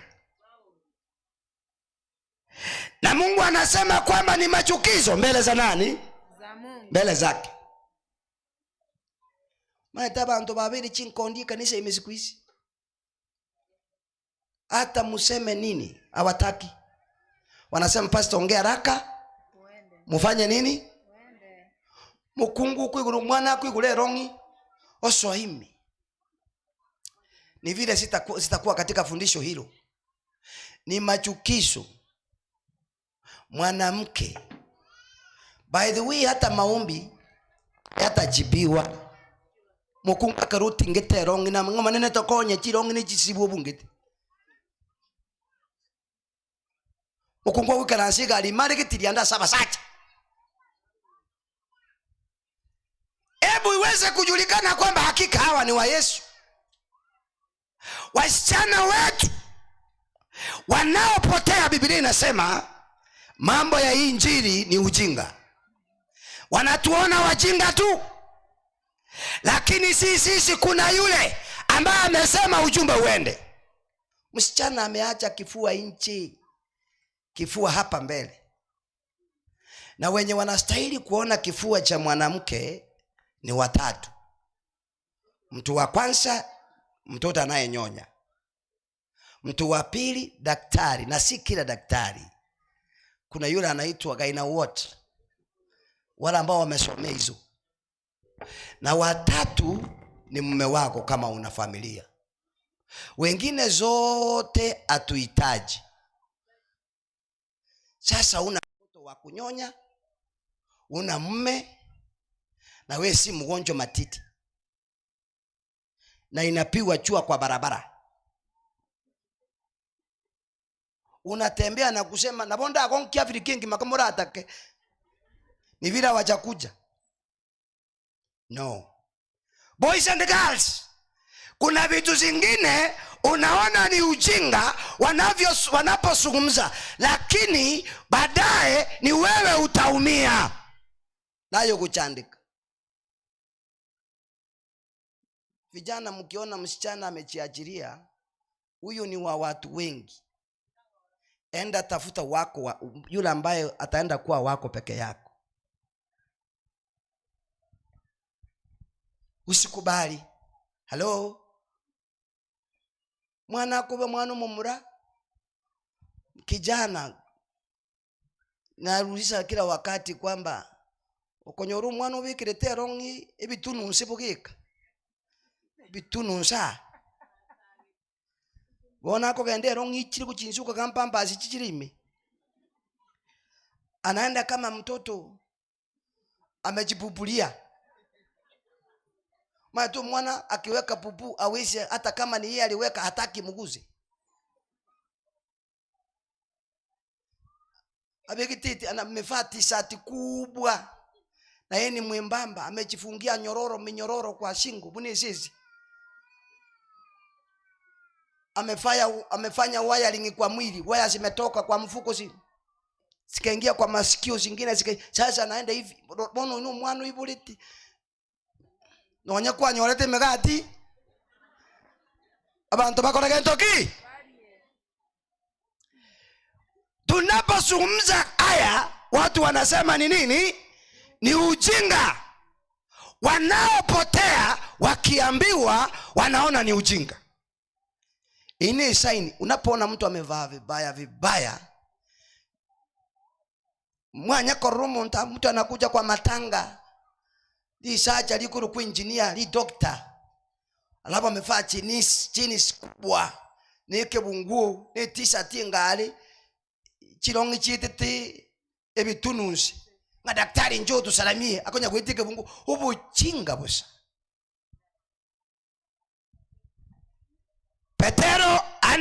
Paulo alipoingia kwa Wakorinto alikuwa na ujumbe wa kusema wanaopotea wanafikiria mambo ya usalaba ni ujinga. Hebu msomaji nisomee 23 na 24. Bado hiyo inasema 23 yasema, bali sisi tunamhubiri Kristo. Bali sisi tunamhubiri Kristo aliyesulubiwa. Kwa Wayahudi ni kikwazo.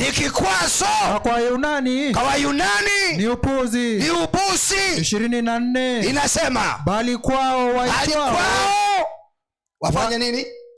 Bali kwao wafanyao nini? Samahani nianze vyema. Bali kwao waitwao Wayahudi kwa Wayunani ni Kristo. Nguvu ya Mungu na hekima ya Mungu. Kwa hivyo Paulo alipoingia Korinto aliingia na msalaba pamoja na injili ya Yesu Kristo. Alipoenda kwa Waefeso aliingia na ujumbe wa msamaha. Alienda kwa Waefeso akianza kufundisha jinsi ya msamaha. Ikiwa tutatubu dhambi zetu, tutaweza kusamehewa. Wapendwa, kuna msamaha baada ya kusikia ujumbe wa Yesu. Alipoingia kwa Wagalatia, akaenda na imani akaenda na wokovu. Wanasema kwamba salvation by faith, yani tunaokolewa kwa imani. Kwa sababu hiyo akatangaza ujumbe huu, na wote waliokuwa pale wakaweza kusikiza ujumbe huo.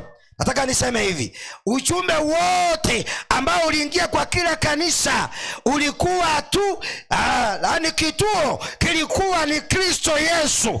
Kila ujumbe Paulo alikuwa nao, alikuwa na ujumbe ulikuwa unazungumza kuhusu Yesu, hakuwa na ujumbe mwingine.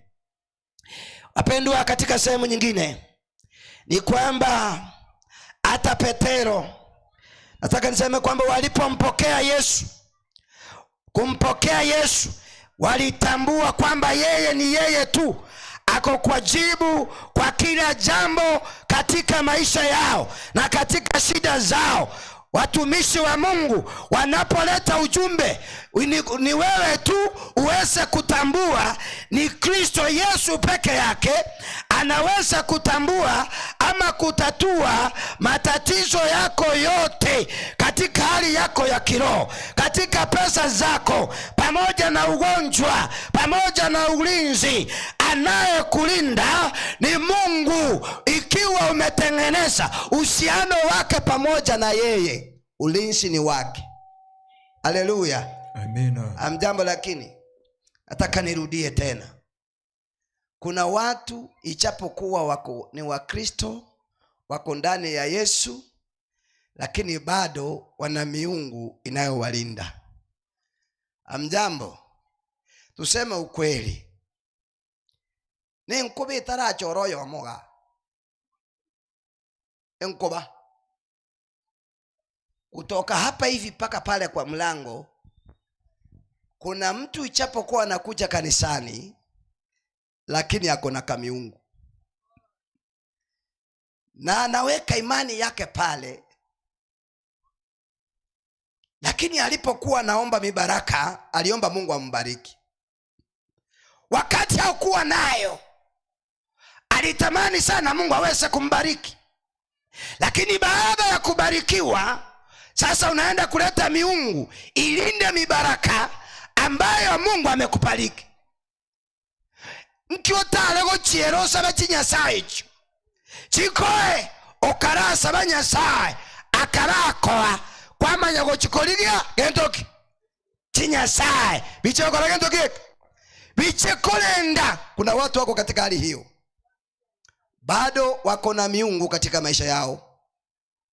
Nataka niseme na kutangazia hatari katika siku ya leo.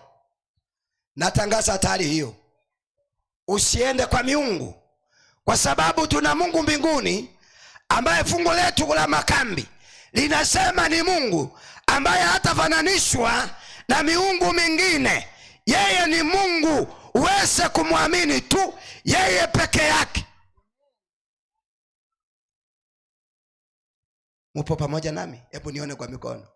Halo, ninajua ukiona watu wameanza kunyamaza watakuacha kwa mataa. Modi yuko ndika mna mubangete. Kuba kasande. Mambi liyo kantika leti. Hallelujah. Sit properly. Takora lekero kuchimayakira abasa kubuneka. Upright. Oigwe gente kengotayo. Amjam. Tunapoambiwa kwamba tuweze kumweka Mungu aweze kuwa ni yeye peke yake, tusiwe na miungu mingine. Kuna mama nilipokuwa nahubiri crusade siku moja, na nimerudia hiyo story. Wacha niseme tu. Uende kama umesikia kwingine, lakini wacha niseme na hapa. Nikihubiri crusade, mama mmoja akaja tu. Sasa ile nimemaliza mahubiri, nimesimama kando na pulpit. Akakuja akaniambia, pastor, nataka kuongea na wewe.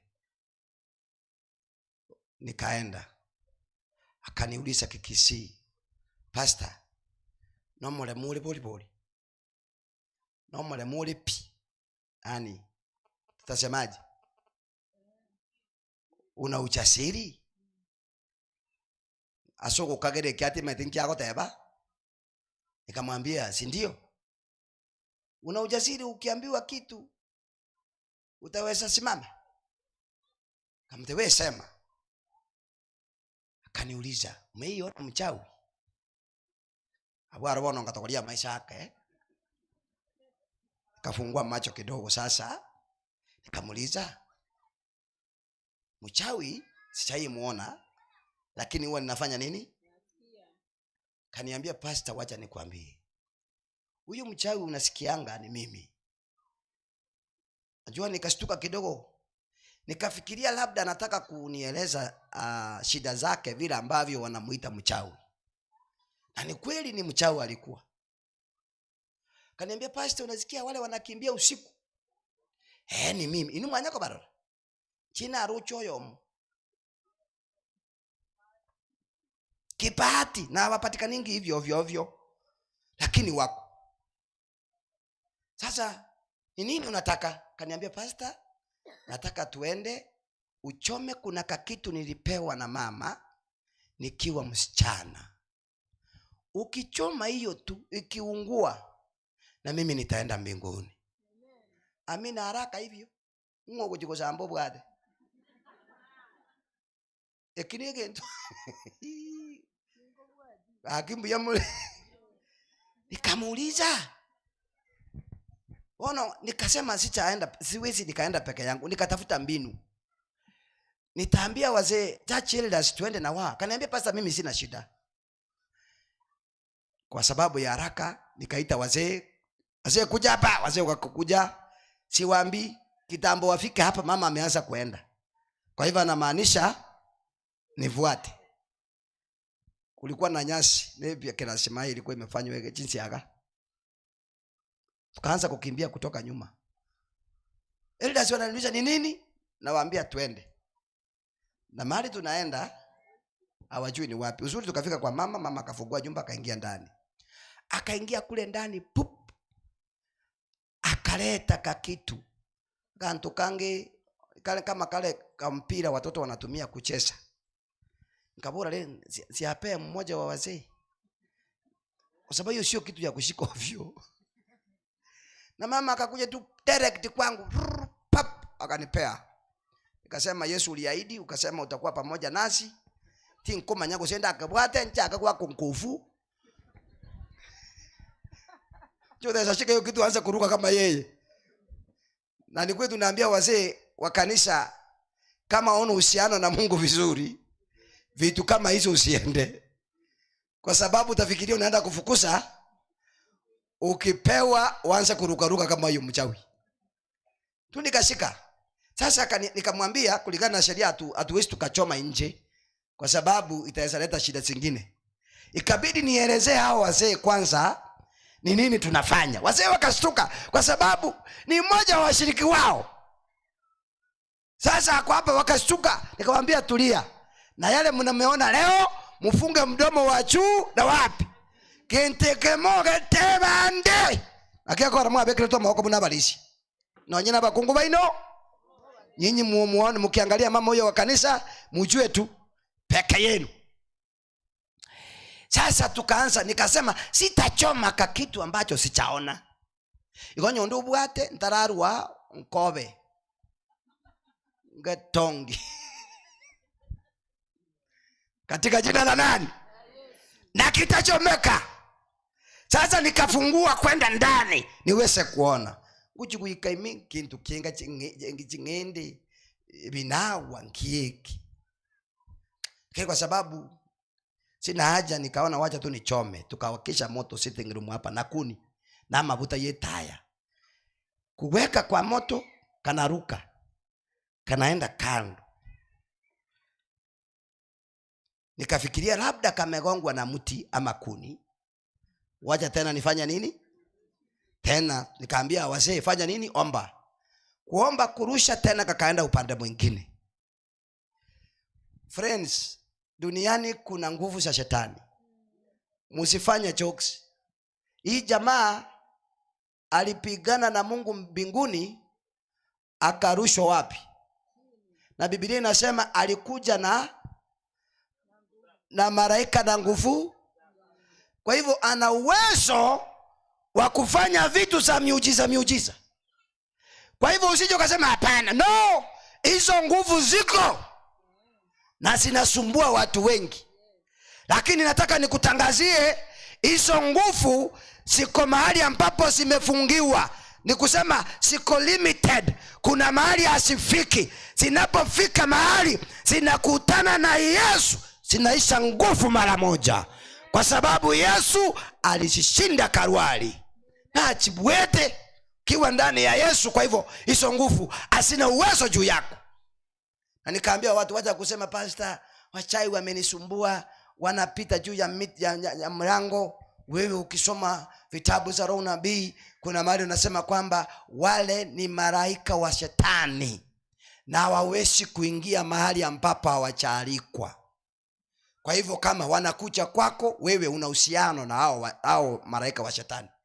No bwato bwamate nebireje na kibigochero. There is something ambacho kiko kwa compound hiyo. Wanaona chao, wanakujia, wacha kusumbua wachungaji. Pastor njoo mniombee, kuna vitu zinakanyaga kwa mabati, wachawi wamenisumbua. No, enda jichunguze mwenyewe. Ni kwa nini hawa wachawi wanakusumbua? Wanakujia vitu zao. Barogi bago chere bintu byabo. Sikia, Waisraeli walipokosa mbele za Mungu, Mosombo Nyasaye gako anang'ombona Mungu akani alipoiba vitu za dhamani. Waisraeli wameanza kusumbuka. Mtumishi wa Mungu anapoenda mbele zake, Mungu anamwambia wacha kunililia mimi, enda kwa Waisraeli uwaambie katikati yao wametenda maovu. Na Mungu hali amejua ni Akan ameiba, lakini taifa lote linasumbuka kwa sababu ya Akan. Huenda ikawa katika familia yako kuna mtu ako na uhusiano na malaika wa shetani. Eita watoto ama mwanamke. Mukungu amete nebite byo mukabiri na byagukobeke robe moyo na amasabato gasite mwina atokosabere.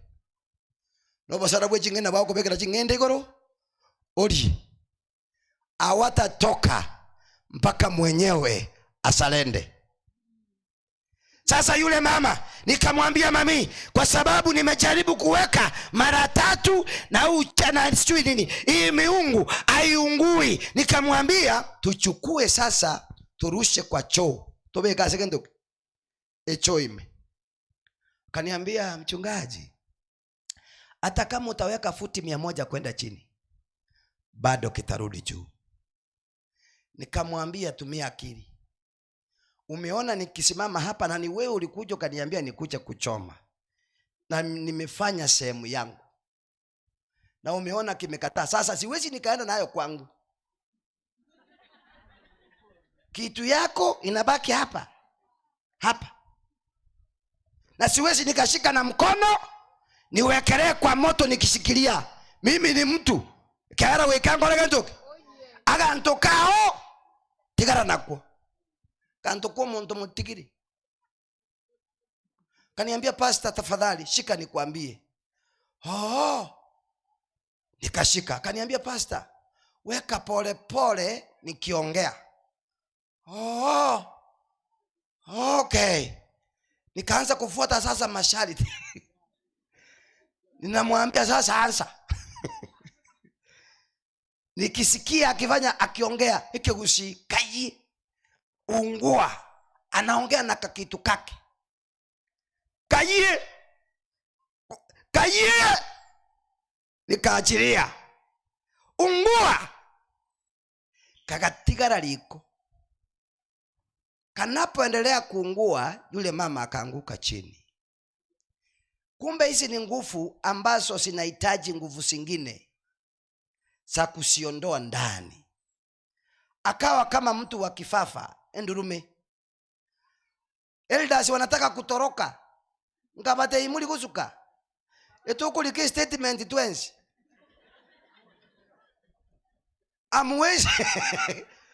amwezi niacha hapa. Mimi ndi mgeni na nyinyi ni wenyeji. Huyu mama akikufa tunaandikiza statement zote. Tegakwe mongino kuchikijansi chaka aniti na manyanga nibiri chabiko soka, kwa sababu sasa ameachana nayo.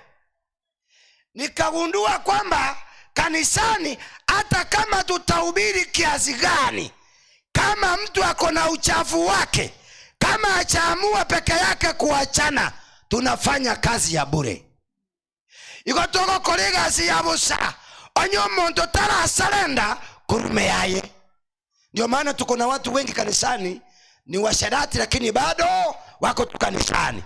Watu wako kanisani wana miungu, lakini bado wako kanisani. Watu wako kanisani ni wagomvi, lakini bado wako kanisani. Ndio maana nikagundua kazi yangu ni kuhubiri, lakini kuitikia na kuacha uovu ni mtu binafsi. Nayo uwanja kusalenda. Yule mama kaleka kitu kalipoungua. Sasa mama akatulia kidogo, nikaona ameanza kuamka. Akaketi, akaniuliza, pastor, kimeungua? Kama tebi. Kaongea sauti mzuri. Sasa pastor, mbinguni ni yangu. Haleluya! Akaona kile ambacho kingemzuia asione ufalme wa mbinguni kimemuondokea. Petero walipokuwa na ubiri mwanzo watu wakasikia ujumbe huu, wakauliza, sasa Petero tufanye nini? Wakawaambia, tupuni mukapatizwe, kwa sababu ufalme wa mbingu ukaribu kuja. Watu wakaamini hapo. 1000 ngapi? 3 wakapatizwa ndani ya maji. Injili hii inapokuja, kuna kitu ambacho inafanya kwa mtu. Injili hii ikipata mtu, kuna vile inambadilisha. Injili hii ikiwa ndani, inakusaidia ndani pamoja na nje. Haleluya! Injili si kwamba watu wanasema, oh pastor, najua kanisa ni roho yako. Yaya, injili yako konyo muntu ime narari. Kile ambacho tunaona nje ndicho kiko wapi? Ndio kiko ndani. Kwa hivyo injili inapokuja, injili ya msalaba inapokuja kwa mtu, inakusaidia. Injili hii inakuweka unakuwa sawa. Injili hii inavunja miamba. Kuna watu waliokuwa mikora, lakini baada ya kukutana nayo wakabadilika. Bakungu mbalengi byatabanyaka kina Mary Magdalena, baada ya kupokea injili hii walibadilika katika jina la Yesu. Kuna jamaa ambao walikuwa wanyang'anyi kina Zakayo, baada ya kumpokea hiyo injili wakabadilika. Kuna watu waliokuwa walevi, baada ya kupokea injili hii badiliko likaonekana ndani yao. Kuna watu waliokuwa wezi, lakini baada ya kumpokea injili hiyo badiliko likaonekana ndani yao kubwa. Kuna watu walikuwa wanyang'anyi. Kwa hivyo injili hii inapokuja kwa mtu, inabadilisha mtu. Injili yego konyo muntu wewe ikaingia kwako na ukabakia vile ulivyo. Kitabu cha Matendo ya Mitume 2 mstari wa 41, msomaji. Ndio. Inasema nini? Ndio tuweza kusikia vile Petero walifanya kazi. Nao walipopokea neno lake, wakapatizwa. Na siku ile wakaongezeka watu, wapata 3,000. Wakacha 3,000. Nataka niseme kile ambacho kiliwafanya wakaokoka watu 3,000. The message was about Christ and his place in God's plan of salvation. Yes, injili, ujumbe ulikuwa ni Yesu na sehemu yake katika hali ya wokovu. na katika hali ya kuokoa. Injili Petero walikuwa nayo ni Yesu tu na mpango wa wokovu ambao Mungu alikuwa amepanga. Kwa hivyo hilo ndilo jambo ambalo lifanyika. Walipolipokea wakasema pole, tumetenda dhambi. Wengine wakabatizwa. Baada ya ubatizo wakaanza kuishi kulingana vile ambavyo Mungu anataka. Nasema kwamba the gospel and the sanctuary. Nataka tuseme hivi, injili ina uwezo wa kubadilisha maisha, kama kwa sababu iliweza kubadilisha watu ambao wanaitwa makahaba, ikabadilisha waliokuwa matajiri ambao walikuwa wanamtambua Mungu, ikabadilisha wachawi, ikabadilisha wafufi kina Yohana na Petero, ikabadilisha watu.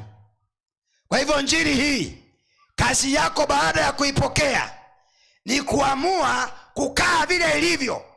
Usije ukaamua kukaa vile unavyotaka. Nataka kumaliza mwende lunch. Kesho mkuje tikantika lichingu cha mambi. Nani gashi lege wiki yengi ma. Tikali chingu ruwa mambi batabali kamo. Naenda buona abana bane mpaka kanyete. Ali nungoteberera. Okay. Molisho ya mzee mmoja alikuwa anafanya kazi kanisa kama hili lenu, church elder. Akaenda, walipokutana na majamaa wengine wakasemezana, tuanze biashara ya kupanda tumbako. Usibeke kendoke etumbato. Wakajua kwamba tumbako ina pesa. Etumbato ni bata kendoke na deba. Ndato kupakia gari. Halo? Wakasema sasa, unajua mimi ni mzee wa kanisa. Wakaelewana waende mbali kama Narok. Wakaondisha shamba eka 2. Wapande nini? Wakatuti tumbatu. Mulisho neno wakatuti. Paka wakaipanda. Wanaenda kuibalilia. Paka ya mabaya wairarali. Kampuni ile inatengeneza sigara na vitu zingine. Lakini kagoche kanisa masase asege etumbatonga kekale naro. Katika harakati ya kupita ndani ya tupako uko nyagoeta kolia ekana komoiba, akawa addicted na tupako. Anasikia inanuka vizuri. Akasema waja nitoe matawi niende nayo nyumbani niwe ninaweka mahali ninalala kwa sababu inanuka vizuri. Mondo yorwale ustararwala. Harakati ya kuendelea akasema hapana, wacha nikaushe nifute kidogo ndare kerenda. Agaswa ko sibetu mbatora muyamole mongaka. Akaanza kuoncha kidogo. Nachua dhambi inapoingia kwa mtu, ebu kwa kota wanga muntu ko bibeko bye mokirio bolito ngibe wogora mbikini omweli biche bikolege duke biche koibora. Chenye lifanyika sasa, akaanza kuleta tumbako.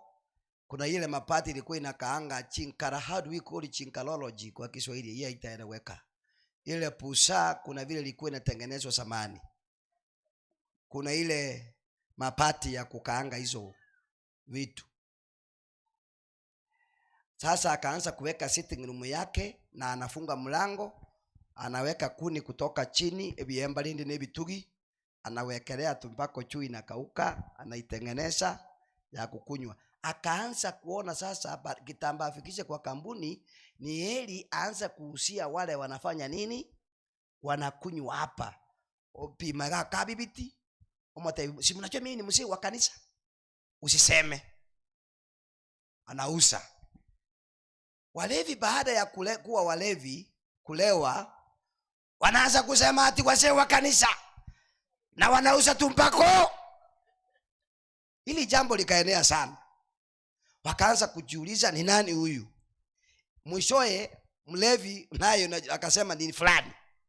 Wase kufika church wakauliza mzee, ni nini tumesikia? Kaambia hapana. Unajua kuna mtu anakuanga mkali, anatoa macho kama ile sidi ya avocado. Korosko kilicho linga nemori. Ngobwate evidence. Na indi kweli unajua umefanya. Kokolete kintu kukiate biru ngokonyuri.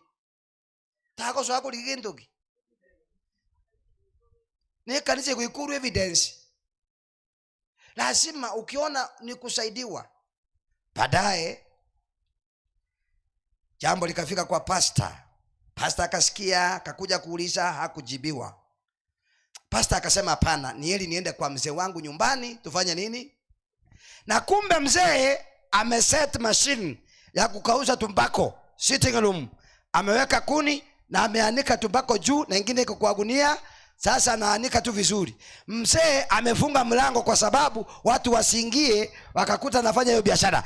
Pastor akagonga mlango. Sasa ameita wazee wawili waende na yeye pale. Mzee akafikiria ni customer. Amefanya nini? Amekuja kununua, kufungua. Anakutana na mchungaji kwa mlango.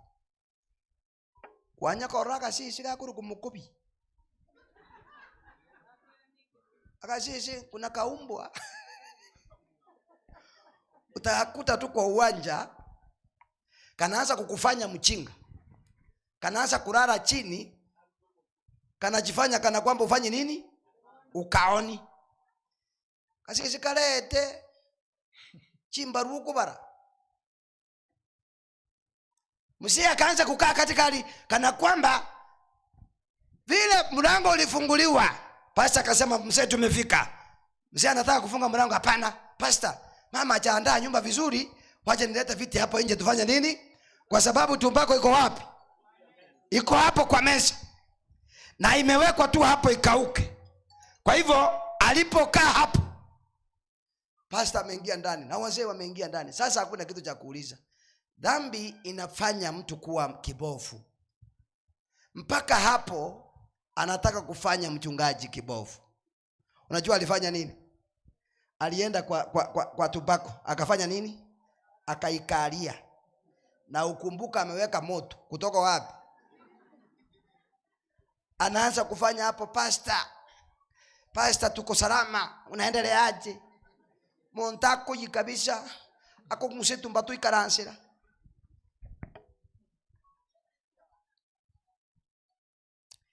Mwishowe pastor akasema tutanyamaza tuone atamaliza na wapi. Alipomaliza akaroyiri bobe.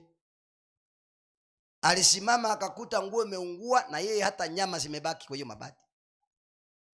Kuna watu wako kanisani wako na dhambi zinawaumiza lakini bado wako nazo. Wakiambiwa kuna yule anakusaidia ukae sawa, unakataa. Na aleko sabanga mutare kuanja abana ba Nyasaye. Kwa sababu injili hii imekuja ili iweze kukusaidia wewe pamoja na familia yako, iweze kukuweka sawa. Watu wengine wanakataa, wanasema hiyo sitaki. Kuna wanaume wanakataa, wanasema sitaki kanisa. Kuna wanawake wanakataa pamoja na vijana. Nataka nikwambie injili hii ni faida yako pamoja na familia yako. Ni faida yako pamoja na nyumba. Utakapoipokea ni wewe inasaidia. Friends, nataka niseme kwamba baada ya hapo maisha yanapobadilika, ukubali, kwa sababu injili hiyo itaweza funja vile vitu ambavyo havitaweza kufunjika kwa uwezo wa binadamu. Fungu langu la mwisho ili tuweze kuomba, Yeremia 23:29. Yeremia 23 mstari wa 29 tuweze kuomba. Biblia sema hivi. Neno la Mungu linasema, Je, neno langu si kama moto? Neno langu si kama moto, asema Bwana. Asema Bwana. Na kama nyundo ivunjayo mawe. Kama nyundo ivunjaye mawe. Vipande vipande. Vipande vipande. Neno la Mungu ni kama nyundo. Injili hii ama neno hili ni Kristo Yesu. Ukimpokea atakubadilisha ukae muungwana. Haleluya. Utakaa muungwana, kwa sababu kuna mahali tunaelekea. mbinguni kwa ajili ya makao tumeandaliwa, na wale wataingia ni wale wametengeneza uhusiano na Mungu. Na Mungu atubariki katika jina la Yesu aliye Bwana mwombezi wetu. Haleluya. Lakini makambi ya 2024 ruhusa niliyopewa na yafunga katika jina la Yesu. Kambi ya elili wono mambi ni sabato ambingu isibingora iga ngicheneke bungu gi sabato mbakolere kyaino chake sabali mwana abakonye tena iguru mwana abakonye. Mungu awasaidie sana. Nataka kuomba wale wote mlio na kiliwa majina pale mkuje hapa mbele. Nchundo lenki nkokora bali mwali getwa Marieta igoro kwa upatizo. Wale waliandikwa majina jana pale mkuje hapa. Njumwensipi Balisia mulisi ndio waligetenga yale. Walikuwa wangapi? Walikuwa 31 na wahitaji wote 31 hapa. Ni waeleze kitu tutafanya. Njumwensi kama ulikuja mbele jana tukakuombea, naomba utembee paka mahali niliko sasa. Njoo bali mwali getu bantu bali 31 wasichana wetu, wafurana wetu. Njumwensi kutega tosabe. Lakini watu wanapeana kazi ngumu. Hatutaanza kuita jina hadi karibu mpokee. Wale wote mliandikwa jana pale ni nuntageta minyoka. Hiyo ndio kazi yetu. Tulikuja hapa kuja mami. Yes.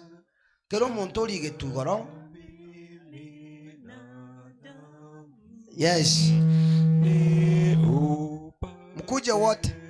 Na tena na hesabu paka wafike 31. Awarabu na njiti ngutukutano eno yomo. Hakuna hata mmoja na mruhusu apotee. Wasimame hapo. Wakuja kwanza hao 31 elders wapange. Wakifika 31 mleta kitabu tuanze kuita one by one. Wale wote walioandikwa majina jana mkuje mbele. Njubwangu tusabe. Msisimame hapo. Mtembee hapa mbele. Kwa sababu jana mlitembea na miguu yenu. Wasichana kuja kama ni nyinyi. Nimeona mtu bali anasema twende na hataki kuja. Kuja haraka. Jumwesi wangu. Boys and girls. Kuja haraka. Kuja haraka. Yes. Chukucha mtua. Asante sana. Watu ambao asante sana. Kuja haraka bwana. Kuja haraka. Kuja haraka. Jubwango. Imagine unasumbua watu wakubwa wakiwa wamesimama hivi na ni wewe unatusumbua. Unasumbua watu wazima wakiwa wamechoka na ni wewe tunataka ukuje haraka. Ebi murabiri ni ngote ebinga na muisheke kwa sababu niliwajua na kulikuwa na watu wengine wakubwa. Okay. Hebu niulize wengine wanaosema kwamba mchungaji na mimi nataka kupatizwa. Na huko kwa mkutano naomba ukuje mbele. Muntu utakitabatishwe. Ni vizuri ukae kanisani ukiwa umebatizwa. Kama unataka upatizo huo na umefika umri, kuna miaka 12 kwenda juu, tembea uje mbele. Asante sana dadi. Biamono. Kuna mwingine anataka kupatizwa? Yes, come forward. Kama umepitisha miaka 12 na ende no igwete nyasako konye na ayo batisu kae kanisani, naomba utembee uje mbele. Yes. Leo ndio siku yetu ya kufunga makambi. Tunataka tuone vile tutawapanga kesho kwa uwezekano ili muweze kupatizwa. Abantu babatisu mambi wabaki wakiwa wamebatizwa. Kuja haraka mama, kuja haraka. Kuja haraka. Tembea haraka. Tembea kuja mbele. Okay. Paka hapo sasa. Paka hapo. Hata Nuhu alifika mahali akachoka. Hata Nuhu alifika mahali akafanya nini? Onye Nuhu orosete injini ngungwegaza. Genteke ogende iguru gusutigi. Nayo gochora. Lakini nje nako sabanga onye ndidi kwamanya. Laiti ungejua mahali unawekwa ni usalama. Haleluya.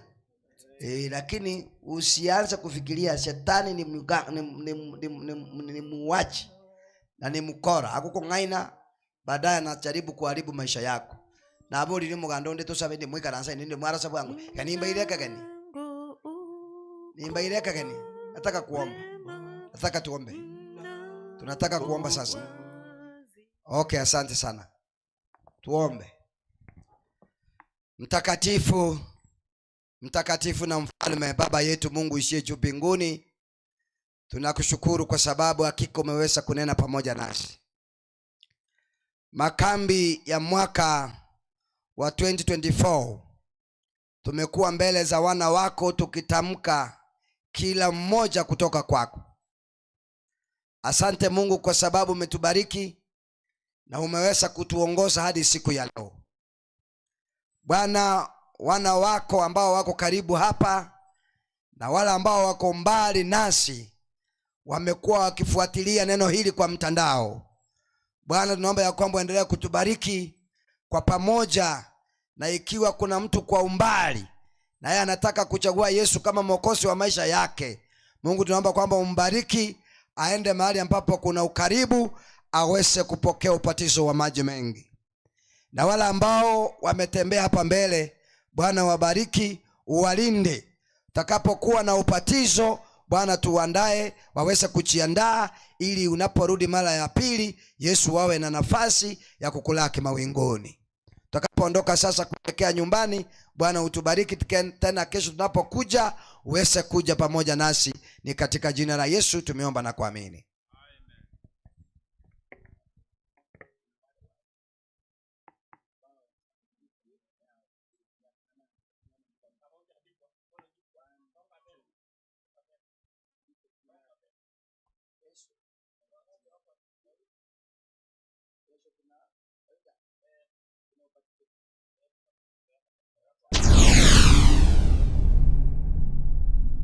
Get the point. Take a step forward. Get the point. Take a step forward. Kwa hivyo mnakuja na nguo ya kubadilisha. Na aliyerudi nyuma anataka kupatishwa, kuna nafasi hiyo. Kwa hivyo Mungu awabariki. Na wale wengine tumesema wote.